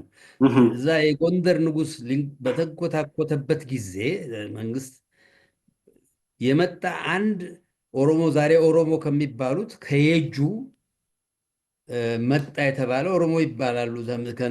ኢዮአስ የሚባል ወጣት ንጉስ ነበር ከጎንደርና ከነኚህ ከኦሮሞ ተብዮቹ ከሚወለድ የ13 ዓመት ልጅ ነው። አንቆ ይገለዋል። ይህ ሰውዬ እንደውም የእጁ ማለት ቤተ አማራ ነው አይደለ? አሁን ዛሬ እጁ የአማራ እንትን ነው። እነኚህ በወረሩበት ጊዜ መጥተው ነበርና ወደ ጎንደርም መጥተው በነበረበት ጊዜ ከነሱ እናቱ ከዛ የምትወለድ ናት አሉ የሚባለው። ስለዚህም ነው እኮ ጎንደርም የኛ ነው፣ የወረሩትን ሀገር በሙሉ የኛ ነው ብለው የሚሉት። እና እዛ ኢዮአስ የሚባል ከነሱ ከሆነች ሴት ይወለዳል፣ ይነግሳል ጎንደር። ያን ልጅ አንቆ ይገላል። ሰውዬ ትንሽ ልጅ ነው። ቀታሌ ንጉስ ነው የሚባለው። ንጉስ ገዳ ይባላል በግዕዝ። ይሄን አድርጎ አገር ሲበጠብጥ የነበረ በመጨረሻ ከመሞቱ እንደውም ባለጋራ የሚላቸውን ሰዎች እየያዘ ገሎ ቆዳቸውን ስልቻ ያደርግ የነበረ ሰው ነው። በኢትዮጵያ ታሪክ እንግዲህ አማራን የሚያህል በስለት ሰው መግደል የሚቀፈው ህዝብ በጎራዴ ካልሆነ በጩቤ ሰው የማይወጋ እንደ ነውር የሚቆጥር ህዝብ ይሄን ያደረገበት ነው በጌምድር ውስጥ። በኋላ አባረው እንጂ አስረው ነው መሰለኝ እዛው ትግሬ ውስጥ የሞተው ያ ሰውዬ። ይሄ ሚካኤል ስዑል የተባለ የመጨረሻ መጥፎ የነበረ እንትን ነው። አፄ ዮሐንስ ለጠቀስካቸው እንደው ከሀገር መክዳታቸው ሌላ ሀገርን ኢትዮጵያን ከድተው ኢትዮጵያ ልትመዘበር የበቃችውና በእንግሊዝ ተደፍራ ሀብት ንብረታችን ኢትዮጵያን አንድ ያደረገ ንጉስ፣ ጀግና ንጉስ። ፈረንጆች በነገራችን ላይ አፄ ቴዎድሮስን ሊወጉ የቻሉበት ያቀዱበት ምክንያት በርካታ ኢትዮጵያዊ መጽሐፍ ላይ እንዳነበብ ነው አይደለም። ይህን ንግግር ሲያደርግ የዛሬ 40 ዓመት የሰማሁት ሪቻርድ ፓንክረስት፣ ፕሮፌሰር ሪቻርድ ፓንክረስት ለንደን የኢትዮጵያ ወዳጆች የሚል ድርጅት አለ እንግሊዝ ሀገር። እንግሊዝ ሀገር በምማርበት ጊዜ እዛ ስብሰባ ላይ እታደማለሁ እና 67 እንግሊዞች ፈረንጆች በአፄ ቴዎድሮስ ስለታገቱ አይደለም 40 ሺህ ጦር የዘመተባቸው በእንግሊዝ ታሪክ ውስጥ the largest British expedition ትልቁ ዘመቻ በውጊያ በእንግሊዝ ታሪክ ውስጥ በዚያ ጊዜ የዛሬ 150 ዓመት ቀደም ብሎ ነው። የዛሬ 155 አካባቢ የሆነ እንትን ነው አፄ ቴዎድሮስ ኦልሞስት ወደ 160 አካባቢ ወደ 158 ምናምን 68 እንደዛ አካባቢ እዛ ጊዜ መዓት ገንዘብ ተበድረው 40 ሺህ ሰው እንግዲህ የአፄ ቴዎድሮስ ሰራዊት 5000 ብቻ ነበር በነገራችን ላይ የቀረው ሸሽቷል።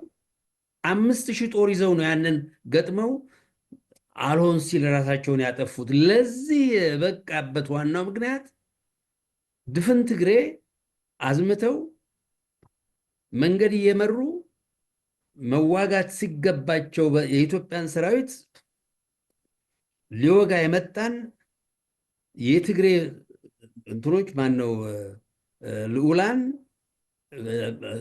ምርጫ ካሳ የሚባል የትግሬ አፄ ዮሐንስ በዚያ ጊዜ ምርጫ ነው ስማቸው መሰለኝ ካሳ ምርጫ ያን ሁሉ ሰራዊት አሰማርተው የእንግሊዝ መንግስት ኢትዮጵያን እንዲወር አድርገው ኢትዮጵያን ዛሬ ኢትዮጵያን የወረሩ ሰዎች ከአገር ያበራለሁ ብለው ይዝቱ የነበሩትን ቴዎድሮስን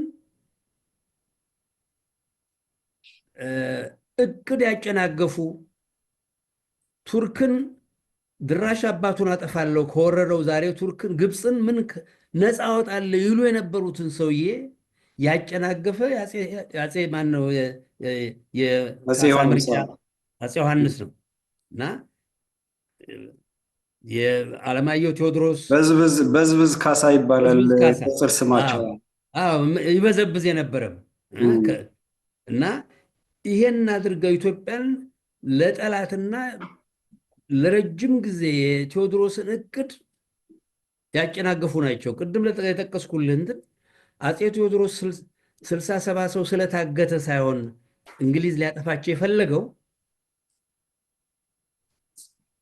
እነ ግብፅን እነ ሱዳንን ይዞ የአባይን ውሃ እያለማ ግሩም የሆነ ጥጥ ይተክል የነበረና የማንቸስተር የሚባለው የነሱ ትልቁ የእንግሊዝ ትልቁ ሀብት በዚያ ጊዜ ልብስ ነበረ።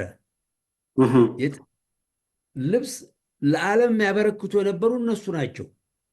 እነ ህንድን ልብስ ፋብሪካ ያ ጥጥ ይመረት የነበረው ግብፅና ሱዳን ነበር። ረጃጅም ክር ያለው እንትን ያለው በአባይ ላይ ነበር እና ድፍን አረቦች እንደ ታላቅ እንትን ያከብሯቸው የነበሩ ሰው ናቸው አፄ ቴዎድሮስ።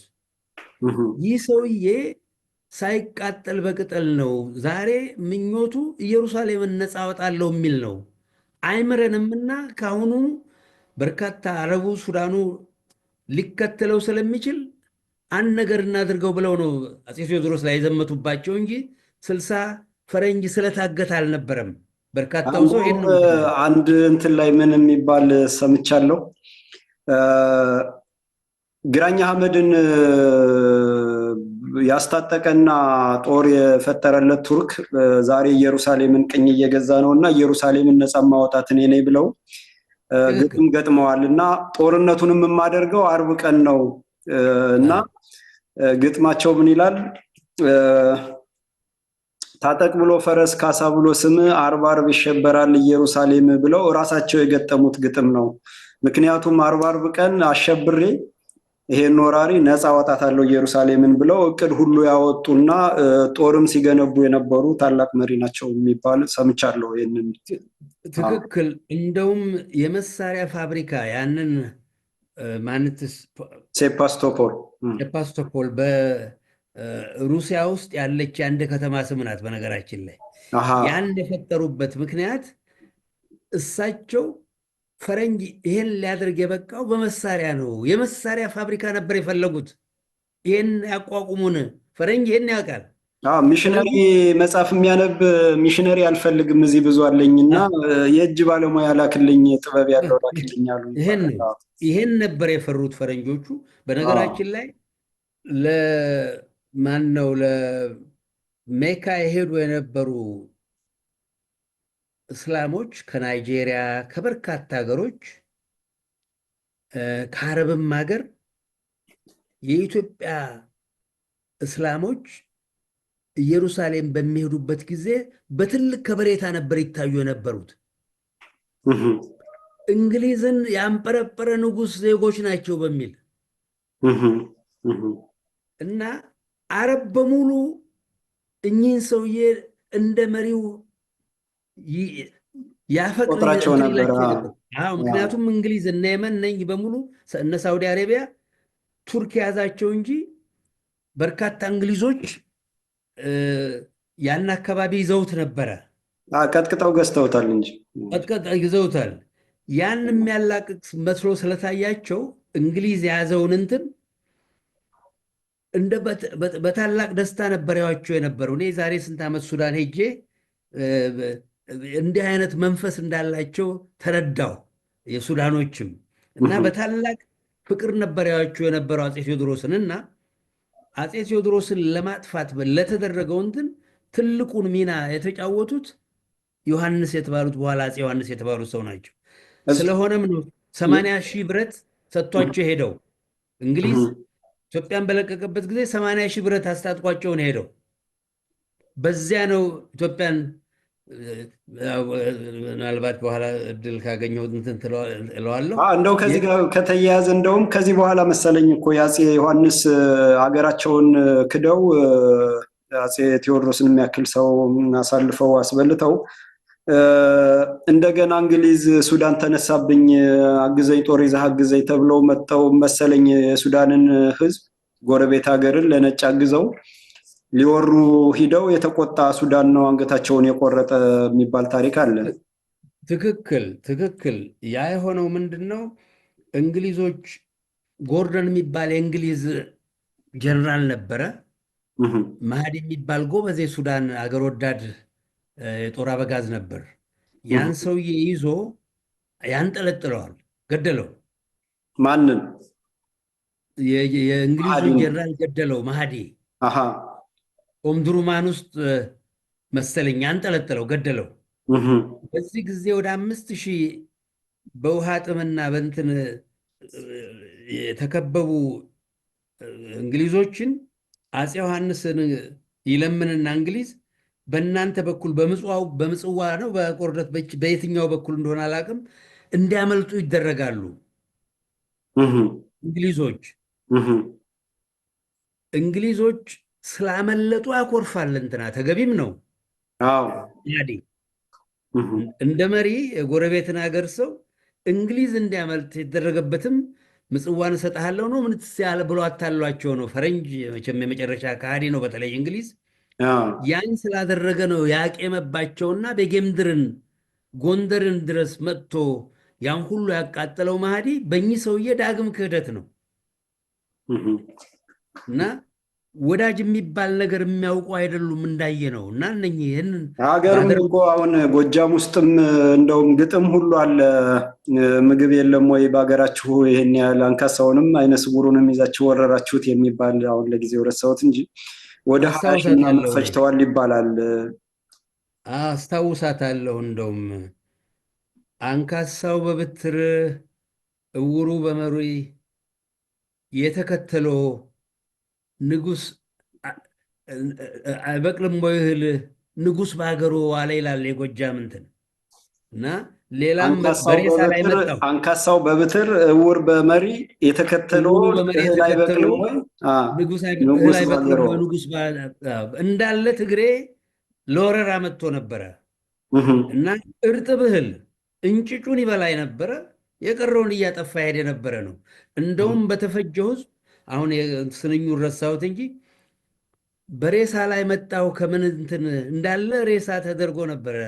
አንድ እንትን ሞጣ ቀራኒዮ ምን ነው አይታረስ በሬሳ ላይ መጣው ከዛ እስከዚህ ድረስ የሚባለው ግጥም በግጥም ይሄ ሁሉ እንዲህ አይነት ከ20,000 ህዝብ በላይ ነው እንግዲህ ጎጃም ውስጥ ብቻ ያለቀው። ከዛ በፊት ራያ እንደውም ክርስትና ያነሱት ሰው ነበር ይሰብሰብ ተብሎ 3000 ሰው ወሎዬ ነው እንትን ያለቀው በዚያ ቦታ በራያ ብቻ። ወሎዬ የሚለውን አንደግፍም። ልክ ነው።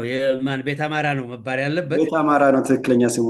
ቤት አማራ ነው ዛሬ። እና አርጎት ይባላል መሰለኝ፣ አንጎት ሁለቱ እንትን ነበር ይባላል። እና እዛ የነበረውን አማራ መሀልም ከገባ በኋላ እስላሙን አማራ እስልምና የተቀበለውን ሃይማኖትን እንትን አትበልም ክርስቲያን ካልሆንክ ብለው እንደውም ያመለጠውን ገሚሱ ወደ ሱዳን ሄዷል። በርካታ እንደውም የሚባለው ወደ ሱዳን ሄደው እስላም ትግሬም ጭምር ከኤርትራም ጭምር ከጎጃምም ከቤጌምድርም ከወሎም እስላሙ ሸሽቶ ስለሄደ ገሚሱ ወደ አፋር ሄደ፣ ግማሹ ወደ ሱዳን ሄደ ለመትረፍ ሃይማኖቱን ለመጠበቅ ሲባል፣ ግማሹ ሃይማኖቱን ለወጠ። በዚያ ጊዜ ምንድን ነው ያደረጉት? እንትን እንደውም ከነተረቱ ማነው ከነምሳሌው አዋጅ አውጃሉ። ሰማይ አምድ እንደሌለው ምሰሶ እንደሌለው ሁሉ ሰማይ ምድር ማነው ሰማይ ምሰሶ የለው እስላም መሬት የለው ወደ እስላማይ መሬት የብሉን ሰማይ አምድ የብሉን በትግርኛ እንትን ብለው እንደዛ ነው። በገዛ ሀገሩ መሬት አልባ ያደረጉት እንትን ነው ህዝቡ። ያው በርካታው አማራ ነው ትግሬም ጭምር ይሄን አድርገዋል። ማን ነው ቤተ እስራኤላውያኖቹንም በርካታ ገለዋል፣ ሃይማኖትን ካለወጥክ ብለው እና ይህ ብቻ አይደለም። የጠላት ጦር የጣሊያን ጦር በመጣበት ጊዜ በነገራችን ላይ ሙዚንገር የሚባል አንድ እንትን ዋና ጉዳይ አስፈጻሚያቸው አገር ለመክዳትም አንዱ መሳሪያ የነበረ ሰውዬ አገር እንትን ያለ የስዊስ ተወላጅ መሰለኛ ሰው እንትን ነበር ሙዚንገር የሚባል። ወደ እንትኑ ልምጣ። ጣሊያን ኤርትራን የያዘው በአፄ ዮሐንስ ጊዜ ነው። ዛሬ ሚኒሊክ ይወቀሳሉ ይሄን አደረጉ ተብሎ ያስወረሱት በአፄ ዮሐንስ ጊዜ ነው ኤርትራ የተያዘችው። በዚህ ጊዜ ደጋግሞ ነበር ጠላት ሰራዊት ይልክ የነበረው። በመጨረሻ ጀግናው ራስ አሉላ ወደ 500 ጣሊያን መሰለኝ የመጣው እንዳለ ላፍ ያደርጉታል። አሁን በዚህ ጊዜ በዚህ ቀኑና እሳቸው ያልተካፈሉበት ጦርነት ስለሆነ ባህሉ ላይ ይቀናሉ። አሁን ጠላት በርከት አድርጎ የጣሊያን ጦር በሚመጣበት ጊዜ ጣሊያንን ትግሬ አይደሉም እንደ ራስ አሉላ አባ ነጋ? እሳቸው የተንቤን ሰው ናቸው፣ አገው ናቸው። አገው ናቸው። ኦኬ። እና ጀግና እናት የማታመጣቸው ጀግና ናቸው። እና ይህም ባደረጉበት ጊዜ አሁን ጠላት በሚመጣበት ጊዜ ጠላትን እንደመዋጋት ማህዲ ጋር ይመጣሉ። ማህዲን እወጋለሁ ብለው ነው እንግዲህ። ማህዲን ከመዋጋታቸው በፊት ነው አፄ ተክለ ጊዮርጊስ ጋር ሄደው በሸሹበት ተይዘው እጃቸውን የሰጡ ሰው ገለው። አፄ ተክለ ጊዮርጊስ የት ነበሩ? ያን የጎጃም ንጉስ ነበሩ። የጎጃም ንጉስ ነበሩ። አይናቸውን በጋለ ብረት ጎልጉሎ አውጥተው ገለው እህታቸውን ነው ያገቡት። የአፄ ዮሐንስን እህት ነው ንጉሱ ያገቡት። አፄ ተክለ ጊዮርጊስ የገዛ ልጆቻቸውን የእህቶቻቸውን ልጅ ጭምር ነው የፈጁት። ይህን አድርገው ጎጃም ረግሟቸው ነው እዛ ሞቱ የሚባለው። እንደውም ስንኙን ጠፋኝ እንዳትመለስ አንተ ተብሎ ተረግመው ነው የሄዱት። እውነትም አንገታቸው ተቆርጦ ሚውዚየም ውስጥ እንትን የተባለው ሱዳን እንትን የተባለው በዛ ሳቢያ ነው። እና በኬሚካል ደርቆ እስካሁን ድረስ እንደ ዱር እንስሳ እንዳንበሳ ይጎበኛል ይሄ ካዲ ተብሎ እና ይባላል። አንድ ሱዳን እንደውም አጫውቶኛል። እና በነገራችን ላይ አሁን የተሳሳተ ትርክት አለ ዶክተር ደብሩ። አሁን ኤርትራውያን ወጣቶችም በተለይ ደግሞ ይሄ አማራ ጠል የሆነው የትግራይ ወጣትም አፄ ምኒልክ ላይ ነው ዘመቻው እና ጣሊያን ኤርትራን እንዲወር ያደረገ ምኒልክ ነው፣ ጣሊያን ኤርትራ ጋር እንዲቆይ ያደረገ ምኒልክ ነው እየተባለ ይህን ያህል ጥፋት የእህታቸውን ባል አይን አውጥተው ገለው አይን አውጥተው በጋለ ብረት ተኩሰው የእህታቸውን ልጆችም አብረው የፈጁን ወንጀለኛ ታሪክ ደብቀው አፄ ምኒልክን ነው ተወቃሽ የሚያደርጉት። እና በዚህ ደግሞ አብዛኛው በሬዲዮ የአማራ ጠል በሆነው ሬዲዮ፣ ቴሌቪዥኑ፣ መጻጽፉ፣ ድራማው፣ ፊልሙ ምናምን ሁሉ ተሰራጭቷል። መጽሐፍ ሁሉ ጽፈዋል። ኪነት ያገነነው ንጉስ የሚል መጽሐፍ ሁሉ ጽፏል። አንድ አህመዲን ጀበል የሚባል ይሄ ምንድነው ዋሃብያ እስልምና አክራሪ እስልምና የሚከተል አንድ አጥፊ እና ይሄንን እንደው ለትውልዱ ምን አይነት መልእክት ታስተላልፋለህ ዶክተር ደብሩ?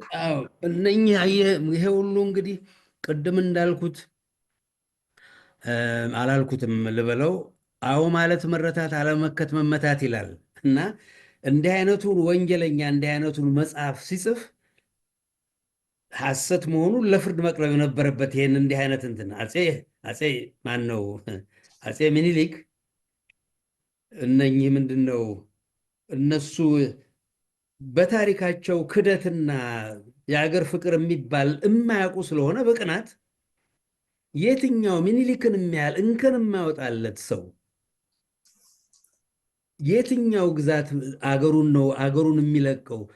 ኤርትራ በጦርነቱ ወደ ኤርትራ ዘልቀው ያልገቡበት ምክንያት የሚላስ የሚቀመስ ጠፍቶ 6 ወር ያህል ነው ዘመቻው እንትን ያለው። የኔ ዘመዶች ግማሾቹ ከጅጅጋ ነው የሄዱት በእግር። ቅድመ አያቴ ከህንድ ሀገርም የመጣ የከብት በሽታ ገብቶ ከብቱን ፈጅቶታል ምናምን የሚባልም ትክክል። በዚያ ጊዜ በአፄ ቴዎድሮስ ሊወጋ የመጣው የእንግሊዝ ሰራዊት ከብት ይዞ መጥቶ ነበረ፣ ቀለብ የሚሆን ለሰራዊቱ። እነኛ ከብቶች የከብት በሽታ ይዘው ኖረዋል እና ሰሜን እንትን ያለው በሽታ በአፄ ምኒልክ ጊዜ የሚብላስ የሚቀመስ ጠፍቶ እሳቸው ራሳቸው 5 ዓመት ስጋ ከመብላት ራሳቸውን አቅበው ነበር፣ ማረሻ ከብት ጠፍቶ። እንደውም አንዱ ቅድመ አያቴ መምሬ ዛማኔል የሚባሉት ከመንዝ ዘይላ ነበር ከብት ሊገዙ ሄደው የዛሬ 135 ዓመት እንትን ሌላ ታሪክ ነው ያኛው። ከብት አልቆ ማረሻም ባልነበረበት ጊዜ ነው። አድዋ የሚላስ የሚቀመስ ባልነበረበት ፈረንጅ ዙሪያውን ከቦ በጅቡቲ በኩል ፈረንሳዮች፣ እንግሊዞች፣ ጣሊያኖች አቆብቁበው ነበር። ምናልባት ለመዋጋት ቢዳዱ ኖሮ የቀረው ኢትዮጵያ እንትን በፈረንጆች ተጥለቅልቆ ነበረ። በምስራቅም በደቡብም በምዕራብም ሊያዝ ይችል ነበር፣ ምንም ጥርጥር የለውም። አሸንፈው ስለመጡ ነው ኤርትራን ስለተዉ ዘልቀው ያልገቡት። እጥረት ነበር፣ የምግብም እጥረት፣ የበሽታም እጥረት፣ ሁሉም እንደገና ደግሞ ጠላትም ከቦ ተዘጋጅቶ ነበር ጨርሶ ከፍቷት ማለት ነው። የጠላት ሰራዊት ጣሊያን 10,000 የማይሆን የቀረው ባንዳ ነበረ። ስለዚህ አፄ ምኒልክን ስልታዊ ውሳኔ መወሰናቸው፣ ጠላትን ከበባ አይተው ወቅቱን አገናዝበው ያንን መወሰናቸው አግባብ ነበረ ማለት ነው። እንደውም ሊመሰገናቸው የሚገባ ሊመሰገኑ ሕሊና ያላቸው ቢሆኑ ኖሮ ግን እነኚህ ሰዎች ዓላማ ስለነበራቸው እነኛ የምንገለጠላለን ባይ የግድ ጠላት መፍጠር ስለነበረባቸውና የአማራ ሙታን አማሮች ይሄን ባለመከላከላቸው ነው። ይሄን ማንም የገዛ ግዛቱን ይሄንን ባላደረገ ነበር። እነሱ አፄ በአድዋ ጦርነት በርካታው ትግሬ ከባንዳ ጋር ከጠላት ጋር አብሮ እንትን ያለ ነበር። እግር እጅ የተቆረጠው እነሱ አልነበሩም እንዴ? በዚያም ጊዜ እና ጎበዝ ሰዎች የሉም ማለት ሳይሆን በርካታው ካዲያን የነበረው በብር ይገዛ የነበረው በሁለቱም ጦርነት ጊዜ በብር እየተገዛ ሀገር ይከዳ የነበረው ትግሬ ነበር። እንደውም ምን ይላል አንድ ታሪክ ላይ ሳነብ ሐዋሎም የሚባል ባንዳ ነበረ። አዋሎም የሚባል ወደ እናት ሀገሩ ወደ ኢትዮጵያ ተመልሶ ባራተሪን እንዲሰልል የምኒልክ ጦር አዋቂዎች አዘጋጅተው ይልኩታልና ስንቅ ስላለቀ ዛሬም እንደገና ሰንበት ስለሆነ ዛሬ ቢወሩ ያዋጣል ምናምን ብለው አስነስቶ ከኤርትራ ተሻግሮ ባራተሪ ጦሩን ይዞ እንዲመጣ እየመራ መጣ እና ምሽግ ይዞ የጠበቀው የምኒልክ ጦር የኢትዮጵያ ጦር ላይ ሲደርሱ አዋሎም ዛሬ አንተን አያርገኝ ብለው ሩጠው ወገን ምሽግ ውስጥ ገቡና ጣሊያን ተፈጀ የሚል ነገር አንብቤያለሁ እና እንደውም በትግረኛ የተናገሩት ነገር አለ አላስታወስኩትም እንጂ። ባለውለታ የነበረ ሰው ነው አዋሎም፣ ጀግና የነበረ ለሀገሩ እንትን ያለ ነው። ግን በርካታው እጅ እግሩ የተቆረጠው በባንድነት የተሰለፈ ነው በዚያ ጊዜም እና በዛም ይወቀሳሉ። እጅ እግር ተቆረጠ ተብሎ እጅ እግር የተቆረጠው ባንዳ በህገም በምንድን ነው በፍትሐ ነገሥት ደንብ ነው ይሄ የሚደረግ የነበረው። ማንም ሀገሩን የከዳ ይሄን ይደረግ በነበረበት ነው። ግን የመጨረሻ ቅን የነበሩና ወደ 5,000 የጣሊያንን ሰራዊት ወደ ሀገሩ የመለሱ ሰው ናቸው እና የቅንነታቸው እንትን ይሄ ብቻም አይደለም። አፄ ዮሐንስ እንደውም ደብዳቤ ጽፈዋል። በዛን ወቅት የሚባል አሁን ኦሮሞ የሚባለው ስም ከመቀየሩ በፊት በነበረ ስማቸው እነዚህን በመጡበት አብረራቸው ወደ መጡበት ይመለሱ፣ ያንን ሁሉ አውድመው ሊኖሩ አይገባም ብለው ደብዳቤ ጽፈዋል። ንጉስ በነበሩ ሰዓት አፄ ምኒልክ ደግሞ የሸዋ ንጉስ ነበሩ። አፄ ዮሐንስ ደግሞ የኢትዮጵያ ንጉሥ ነገሥት ነበሩና መልስ ብለው ጽፈው እንዴት ብለን አሁን በቃ አስተምሮ ቤት ሰርተው እንዲኖሩ ከወገን ጋር ተቀላቅለው ተጋብተው እንዲኖሩ ማድረግ ይቻላል እንጂ አሁንም አይመጡበትንም እኮ ረስተዋል፣ ወዴት ይሄዳሉ ብለዋል ይባላል። ይሄ ምን ያህል እውነት ነው? ትክክል ነው። አፄ ዮሐንስ በበርካታ እንትን ቆራጥ እርምጃ ወስዱ እንደነበር ይታወቃል፣ እንደ አፄ ቴዎድሮስ እና ያም በተመለከተ አገሬን ከነኚህ ሰዎች ነፃ አደርጋለሁ የሚለውን ልክ እንደ አፄ ቴዎድሮስ ያንን ዓላማ እንደነበራቸው አፄ ዮሐንስ ይነገራል። እነኚህን አረመኔዎች ከሀገር መውጣት አለባቸው የሚል እና በዛሬው እንትን ዛሬ ለሚያው በርካታው ኢትዮጵያዊ አፄ ዮሐንስ ትክክል ነበሩ ያሰኛል። እና ዛሬ ኦሮሞ የተባለው ምህረት ተደርጎለት ተወልደናል ተጋምደናል ይኑር የተባለው እንትን ያሉትን ሰው ስም እያጠለሸ ይሸጣቸው ይለውጣቸው የነበረውን አረብ ዲቃላ አባጅፋርን እንደ አምላክ እንደ ንጉሥ አባጅፋርን እነኚህን ሰዎች አትሽጥ አትለውጥ ይሄን ብታረግ አልምርህም ያሉትን አፄ ምኒልክን እንደ ጠላት የሚያይ ኦሮሞ ተብዬ ይሄን ላለ አፄ ዮሐንስ ምንኛ ትክክል ነበሩ ያሰኛል። የእሳቸው እንትን ካለፈ በኋላ ነው እንጂ አግባብ ነው ያሰኝ ነበር ማለት ነው። በዚህ ዙሪያ ዶክተር ደብሩ በሰፊው በሌላ ፕሮግራም እንመጣበታለን። ብዙ የሚነሱ ጉዳዮች አሉ፣ ብዙ መጥራት ያለባቸው የተበላሹና ብዙ ጥፋት ያስከተሉ አንድን ሕዝብ ለይቶ መጨረስና ሀገር ማፍረስም ደረጃ የተደረሰ ብዙ ወንጀል አለ፣ አሁንም ያልቆመ እና ይሄ የኔ ትውልድ ታሪክ ጥፋት መስቀለኛ መንገድ ላይ ነው። አማራ ብቻ ሳይሆን ሌላው ኢትዮጵያዊም አማራ ላይ የደረሰው በደል በሌላው ኢትዮጵያዊ ላይ መደገም የለበትም። በኢትዮጵያ ምድር ስር ነቀል ለውጥ ያስፈልጋል። ያ ስር ነቀል ለውጥ ደግሞ እንደዚህ አጥፊ ልሂቃንና አደረጃጀቶቻቸው በህግ ታግደው ሀብት ንብረታቸው ለህዝብ ለሀገር ተመልሶ አጥፊዎች ለፍትህ መድረክ የሚቀርቡበት እንዲደረግ ነው እየታገለ ያለ ትውልዱና ወደ መጨረሻው ጥያቄ ስመጣ የዚህ ዘመን ትውልድ የወያኔ መሪዎች አንዳንድ ወደር የሌላቸው ጨካኝ ድርጊቶች ፈጽመዋል። እንደውን ወልቃይት፣ ጠለምት፣ ጠገዴ በሚባለው አካባቢ ወንዱን እየገደሉ እያሳደዱ እየፈጁ ሴቶችን በውድ ያገቡትን በውድ ያልፈቀዱትን ደግሞ እያስገደዱ እየደፈሩ ትግሬ ለመፍጠር ተብሎ ብዙ በደል ተፈጽሟል። እምቢ ያሉትን ደግሞ እንዲመክኑ አምካኝ ክትባት ተከትቧል። በጠገዴ፣ በወልቃይት፣ በጠለምት እና አካባቢው እንዲሁም በዚህ በቤተ አማራ በኩል ደግሞ አምባላጌን፣ ማይጨውን፣ ኮረምን ይዞ አላማጣ መሆን የሚባለውን ይዞ እንደዛ ሲፈጸም ነበረ። በአጠቃላይ ደግሞ እንደ አማራ የአማራ ሴት እንዳትወልድ ማምከን፣ በተላላፊ በሽታ በማይድን ተላላፊ በሽታ ኤድስን ጨምሮ መፍጀት፣ በአንድ መርፌ ብዙ 3፣ 4፣ 10 ሰው እንዲከተብ በማድረግ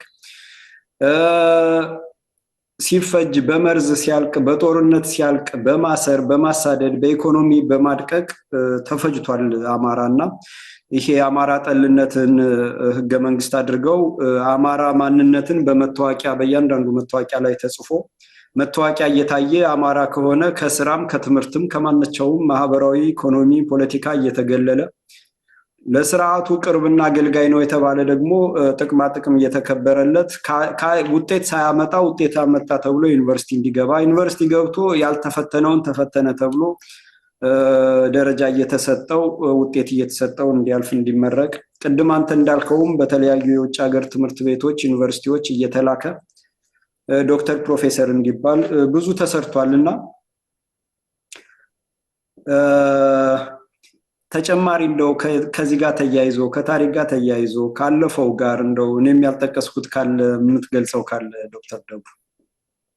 አዎ ብዙ ያልገለጽከው አለ። በርካታ አማራ ዛሬ ጠላት የአማራ ክልል ብሎ ከፈጠረው ግርግም ውጭ የሚኖረው ነው። አማራው ዳር ሀገር ያለው አማራ ዳር ሀገር ያለውን አማራ ምን ያላደረጉት ነገር አለ?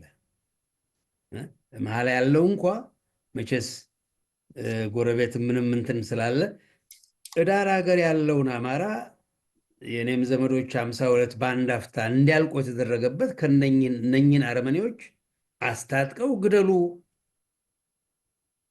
ሀብት ንብረቱን ቀሙ፣ ቋንቋውን እንዳይናገር አጥፉት፣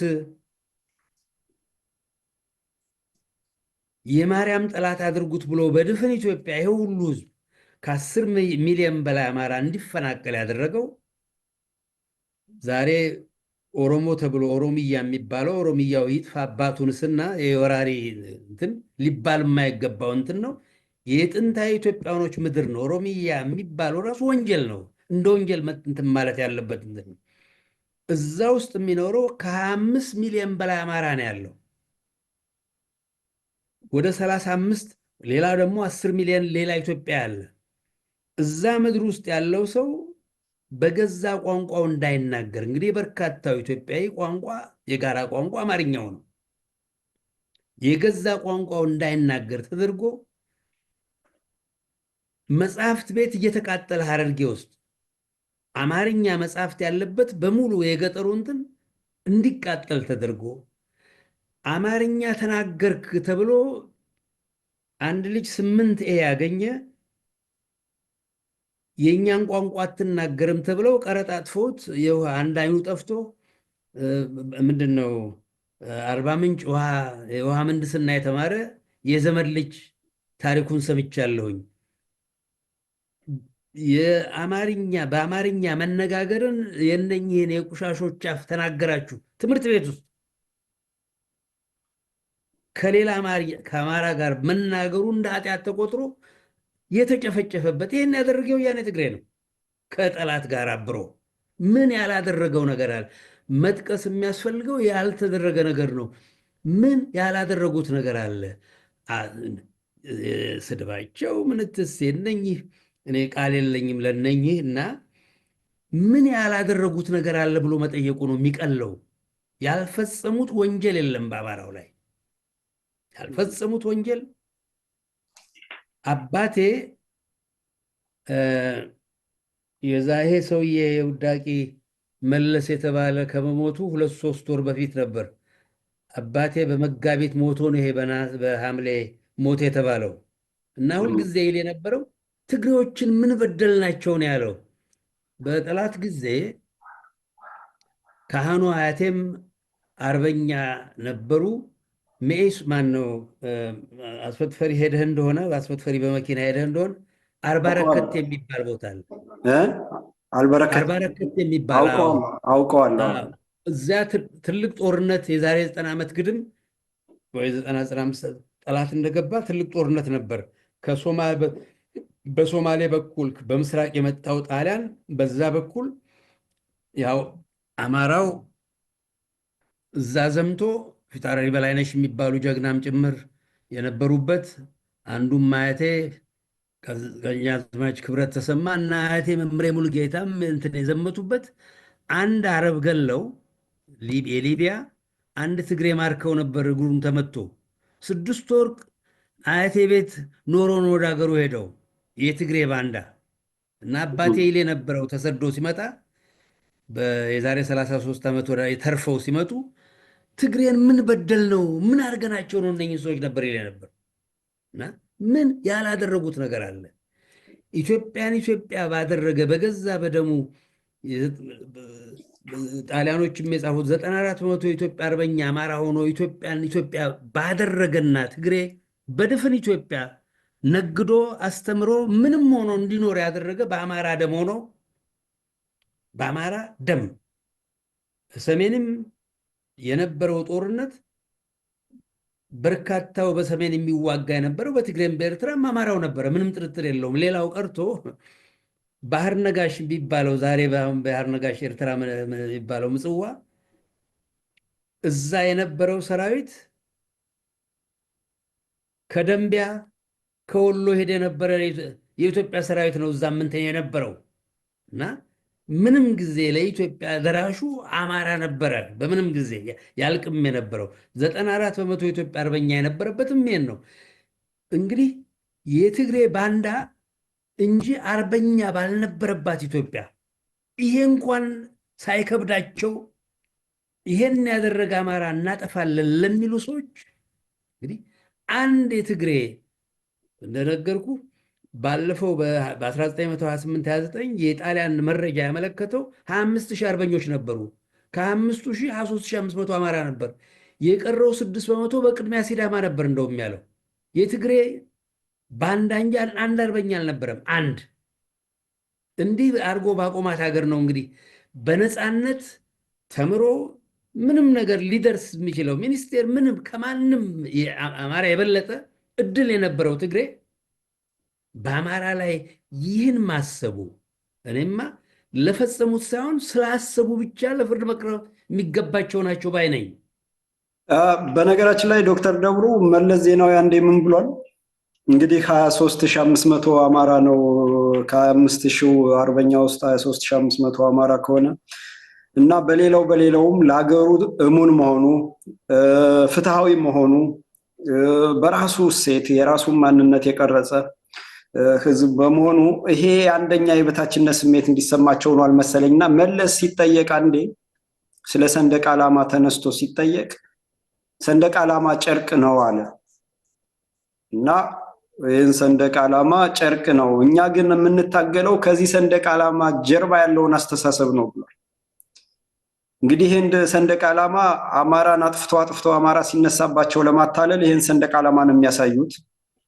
አሁንም ያለው ተረኛው የኦሮሞማ ይሄ ኦነግ ኦህዴድ ተደምሮ ብልጽግና የሚባለው አማራ ሲነሳ ይሄንን ነው ትግሉን ሲነጥቅና ያመጣውን ለውጥም ወደ እጁ ሲያስገባ 500 ሜትር እየዘረጋ ይህን ሰንደቅ ዓላማ እያሳየ ነው አማራንና ኢትዮጵያን የሚወድ ኢትዮጵያውያንን ያታለለውና ለምንድን ነው ይሄ ሰንደቅ ዓላማ እንግዲህ ዋጋ ተከፍሎበታል፣ ደም ፈሶበታል፣ አጥንት ተከስክሶበታል። ለዚህ ሰንደቅ ዓላማ በአፍሪካ ውስጥ ብዙ ሀገራት ሰንደቃቸው አድርገውታል፣ ቀለሙን አቀማመጡን በመቀያየር በዓለም የነፃነት ይሄ ወራሪ ቅኝ ገዥን ተስፋፊ ኢምፔሪያሊስቶችን ቅስም የሰበረ ሰንደቅ ዓላማ ነው። እምዬ ምኒልክ ያውለበለቡት በአድዋ ተራራ ላይ ከፍ ተደርጎ የተውለበለበ ነውና ያንን የሀገራዊ ስሜት በራስ መተማመን በራስ ታሪክ በራስ ገድል መመካትን ወስዶ ከዚህ ሰንደቅ ዓላማ ያለውን አስተሳሰብ ነው ማጥፋት ያለብን ብሏል። እንግዲህ ባንዳ ማሰብ አለባቸው ወይንም ደግሞ እንደ ሀገር ከሃዲ እንደ ጸረ ህዝብ መሆን አለባቸው ከሚል የመነጨ ይመስላል ያ ጥላቻና በአንድ ወቅት ደግሞ ድሬዳዋ ላይ እኔ ራሴ አንድ ሴት እናት ምን ብለውኛል። በነገራችን ላይ ትግሬ ናቸው ሴትዮዋ። የኦሮሞውን ወጣት ቅኝ ሊገዛህ መጥቶ የወረረህ ነፍጠኛ ትምክተኛ አማራ ነው በለው የሚባል ትዕዛዝ በታምራት ላይ እኔ ትዕዛዝ ተሰጠ። ከዛ በኋላ እየገባን ሄዳን ነው፣ በሶማሌ ቤት ነው እየገባን ሄዳን ነው። ምንም መምረጥ አልፈለጉም። ትግሬ ነኝ ማለትም አያድንም ነበረ፣ ጉራጌ ነኝ፣ ሀዲያ ነኝ፣ ከምባታ ነኝ ማለትም አያድንም ነበረ። እንደዛ አድርገን ያንን ትዕዛዝ መስጠቱን አስታውሳለሁ። ይሄ ሽርጣም እያለ ሊገዛህ የመጣ ነው ብለዋል። ይሄ እንግዲህ በጆሮ የሰማሁት በወቅቱ የነበሩ ሰው የተናገሩት ናቸውና አጠቃላይ ኦነግ በበደኖ እንግዲህ ዶክተር ደብሩ ባንተ ዘመዶች አካባቢ ባንተ ቤተሰቦች የተፈጸመ ነውና ሰው ከነነፍሱ ሲጣል ይሄ ኦነግ የሚባል የኦሮሞ የፖለቲካ ኤሊትና ድርጅት አማራን ከነቁሙ ሲያርድና ገደል ሲጥል ወያኔ ደጋፊና ሲያበረታታ ነበረ። በኋላ ግን የፖለቲካ ጥያቄና የስልጣንና ኢኮኖሚ ጥያቄ ሲመጣ ሁለቱ ሲጋጩ ይሄንን ገዳይ ጦር ራሱ ወያኔ ከስጋት ነፃ ለመሆን 25,000 ጦር ደዴሳ የሚባል በረሃና አዋሽ አርባ ነው አስገብቶ ፈጅቶታልና ተመልሶ ወደ ኤርትራ እንዲገባ አድርጎታል። ከዛን ጊዜ ጀምሮ አማራ አፎ ያለ ይባላል። ሁለቱ ስለተጣሉ አማራ አፎ ያለ እስከተወሰነ ጊዜ ለተወሰኑ አመታት ምናምን ይባላልና ይሄንን ተጨምሮ እንደ ማጠቃለያ የምትለው ካለ ዶክተር ደብሩ የምትጨምረው ካለ? አዎ ይሄ ያልከው የወያኔ ትግሬ ቅናቱም ሆነ አገር ክደቱ የተለመደ ይሄ ለነሱ መተዳደሪያ የነበረ ነው። በአድዋ ከድተዋል፣ በማይጨው ከድተዋል። እንዳለ የትግሬ ባንዳ እንጂ አንድ አርበኛ አልነበረም። በሁለተኛውም የጠላት ጦርነት ወያኔ ከሶማሊያ ጋር ኢትዮጵያን ወቅቷል። ኢትዮጵያ በተወረረችበት ጊዜ ከሶማሌ ጋር ኢትዮጵያን ወቅቷል። ከኤርትራ ተገንጣዮች ጋር ኢትዮጵያን ወቅቷል። ዛሬ ከሱዳን ጋር ለሱዳን ተሽጦ በሱዳን ምንድን ነው የእርስ በርስ ጦርነት በባንድነት እያገለገለ ነው። መሸጦነት ለነሱ የሚያሳፍር አይደለም። አገር መክዳት ብር እንትን እስካለ ድረስ ምንም የሚያሳፍር አይደለም። እነኚህ ሰዎች እኔ የምለው በአማራ ሊቀኑ አይገባቸውም። አቻቸው አይደለም። አማራ አቻችሁ አይደለውም የሚል ቁመና ላይ ስላልነበረ ቀለም የቆጠረው እነሱንና እነኚህን ወራሪዎች ስላስታመመ ነው እንጂ ሌላው ሀገር ቢሆን ኖሮ እነኚህ ሰዎች እንኳን ስልጣን መያዝ ቀርቶና የባንዳ ዝርያ እና ለሂትለር ያደሩ ከሂትለር ወታደሮች የወለዱትን ዴንማርክ ውስጥ ዜግነታቸውን ገፏቸዋል። ሴቶቹን ልጆቹን የአእምሮ እንትን ግፍ ነው መቼም የተደረገው። ይሄን አድርገዋል። እኛ ሀገር ውስጥ ግን እነኚህ ባንዶች የባንዳ ልጆች በሙሉ የባንዳ ልጆች ናቸው። ገብረመድህን አርአያ ገልጾታል። የአውስትራሊያ ያለው በሙሉ እነኚህ ፖለቲካ ኤሊቱ ማለት ነው። ዛሬ ኢትዮጵያን የሚመሩት የአድዋ እንትኖች የባንዳ ዝርዮች ናቸው። እነኚህ ቁልቁል መሰቀል የነበረባቸው ወንጀለኞች ናቸው። የባንዳ ልጅ ኢትዮጵያ ውስጥ ታሪካችንን የማናቅ ድኩማን ስለሆንን እንደነሱን የመሰለ ህዝብ የሚቀበል ህዝብ ነን። ወንጀለኞች የባንዳ ልጅ አት ቅድመ አያቱ ማነው? ባለፈው ማነው እንትና ሀብታሙ ምን አለ? እነ ልደቱን እንፋረዳለን ነው ምንትሴ ስላለ እንደ ኃጢአት ተቆጠረ። 7 ትውልድ ቀርቶ 17 ትውልድ የባንዳ እንትን ማንነቱ ሊታወቅ ይገባል። ባንዶች እነ ሂትለር የሂትለር ዘመዶች ስማቸውን ለውጠዋል አፍረው በባንድነት። ያ መደረግ ያለበት ነው። ስለዚህ የእነኚህ ሰዎች ክህደት የለጠቀ ነው፣ በደማቸው የሰረጸ ነው። በአማራ ትልቅነት ይቀናሉ።